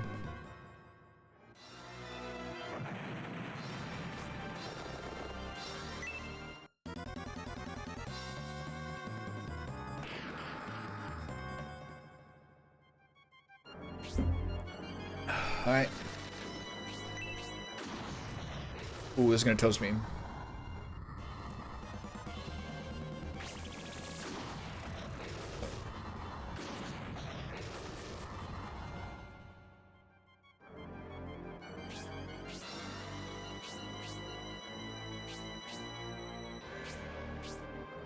So this one's gonna hit hard.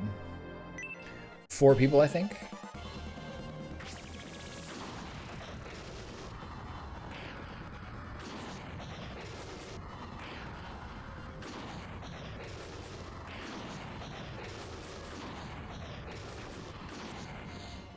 Could be worse.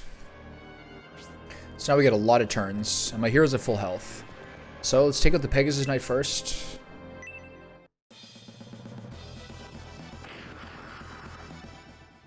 Synthesis might get a double shot here, which I really appreciate. Wait, is she dead? No, she's here. Okay, I'm gonna hit this guy.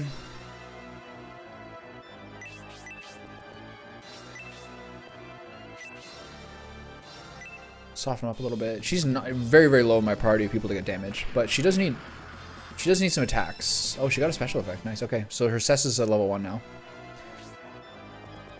This is what I was looking for.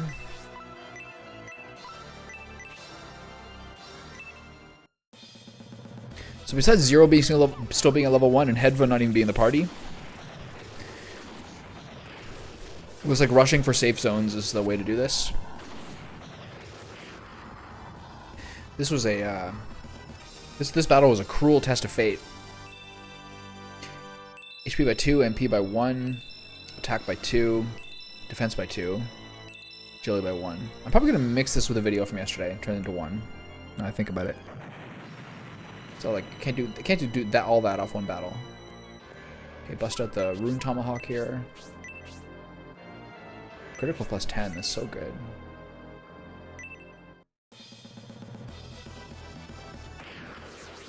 He does a ton of damage, doesn't he? Yeah, David's like pretty cracked right now. Pretty cool though, he's like one of the most unique characters. Alright, give this guy the business. Oh, the fucking shuriken. Okay, heal somebody.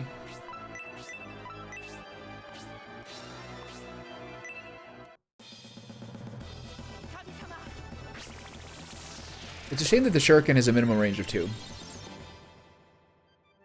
Understandable though.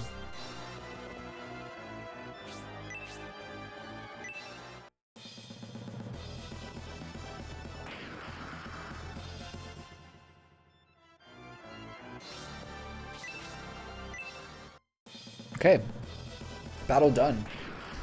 A lot of pain and trauma from that one. Gotta say, that was a real bummer for a while.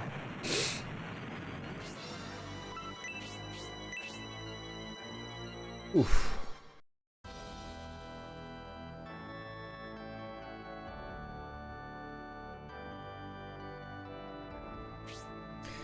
That's some incredible energy being discharged. It is very dangerous when not contained.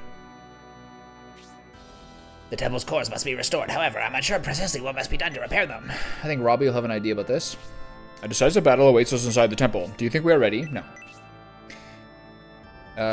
No matter how many battles I've seen, even I can't ignore the fear of combat, but we must save Gracia. Why are you asking me then? Let us go, Prince George. With your determined leadership, we can end this desecration. JRPG 101.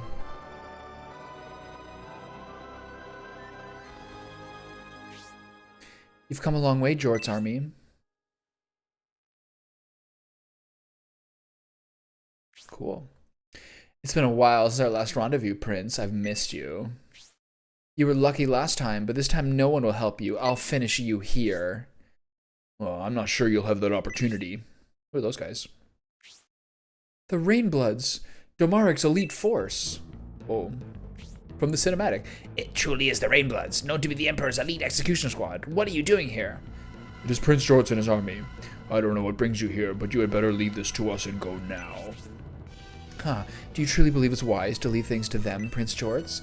Their aim is to have the staff of Besem Gracia and total hegemony. For High Priest of Bozome who have been fleeing us, you seem to be quite spirited. All the better. It will make striking you down that much more entertaining. Their arrival's unfortunate. We can't handle both the Jorts army and the Rainbloods. The Rainbloods are more formidable. We must leave the Jorts army to our subordinates and focus on the Rainbloods. We have no choice. But if the Jorts army breaks through our defenses, Fiale will have to contend with them alone. Fiale takes L's in both chapter 4s. Prince Jorts, here's our chance. While the Rainbloods engage the priestesses, we can sneak down and rescue Gracia. He's right, Prince Jorts. We have the best support we could have hoped for. However, they are Emperor Domarik's private assassins. They will not act as we desire. It is as Grantax says, all who stand in the way of our mission, even the prince, will be deemed our enemies. Return home peacefully. If you continue your attempt to save Gracia and seize the staff of Besem, you will lose your lives. They look sick. We know what the Rainbloods are capable of. Their power is unfathomably great. We must not engage them in battle. Meanwhile, below... Whoa. What does this mean? Take the staff of Besem Gracia. If you don't want to listen, I will make you. Take this.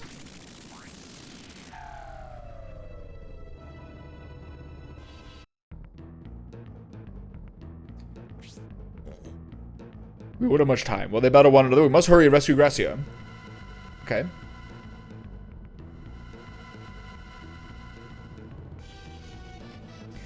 You mean aggress? Oh. Whoa. Whoa. They all have 600 plus health? We got a little chess battle coming our way. Whoa. Okay, wait.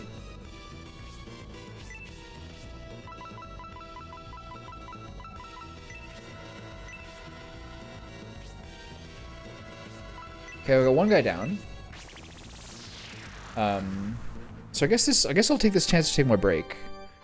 And then I'll come back after. I wish I don't understand what's going on with my teammates. Like, why can't I use Hedva?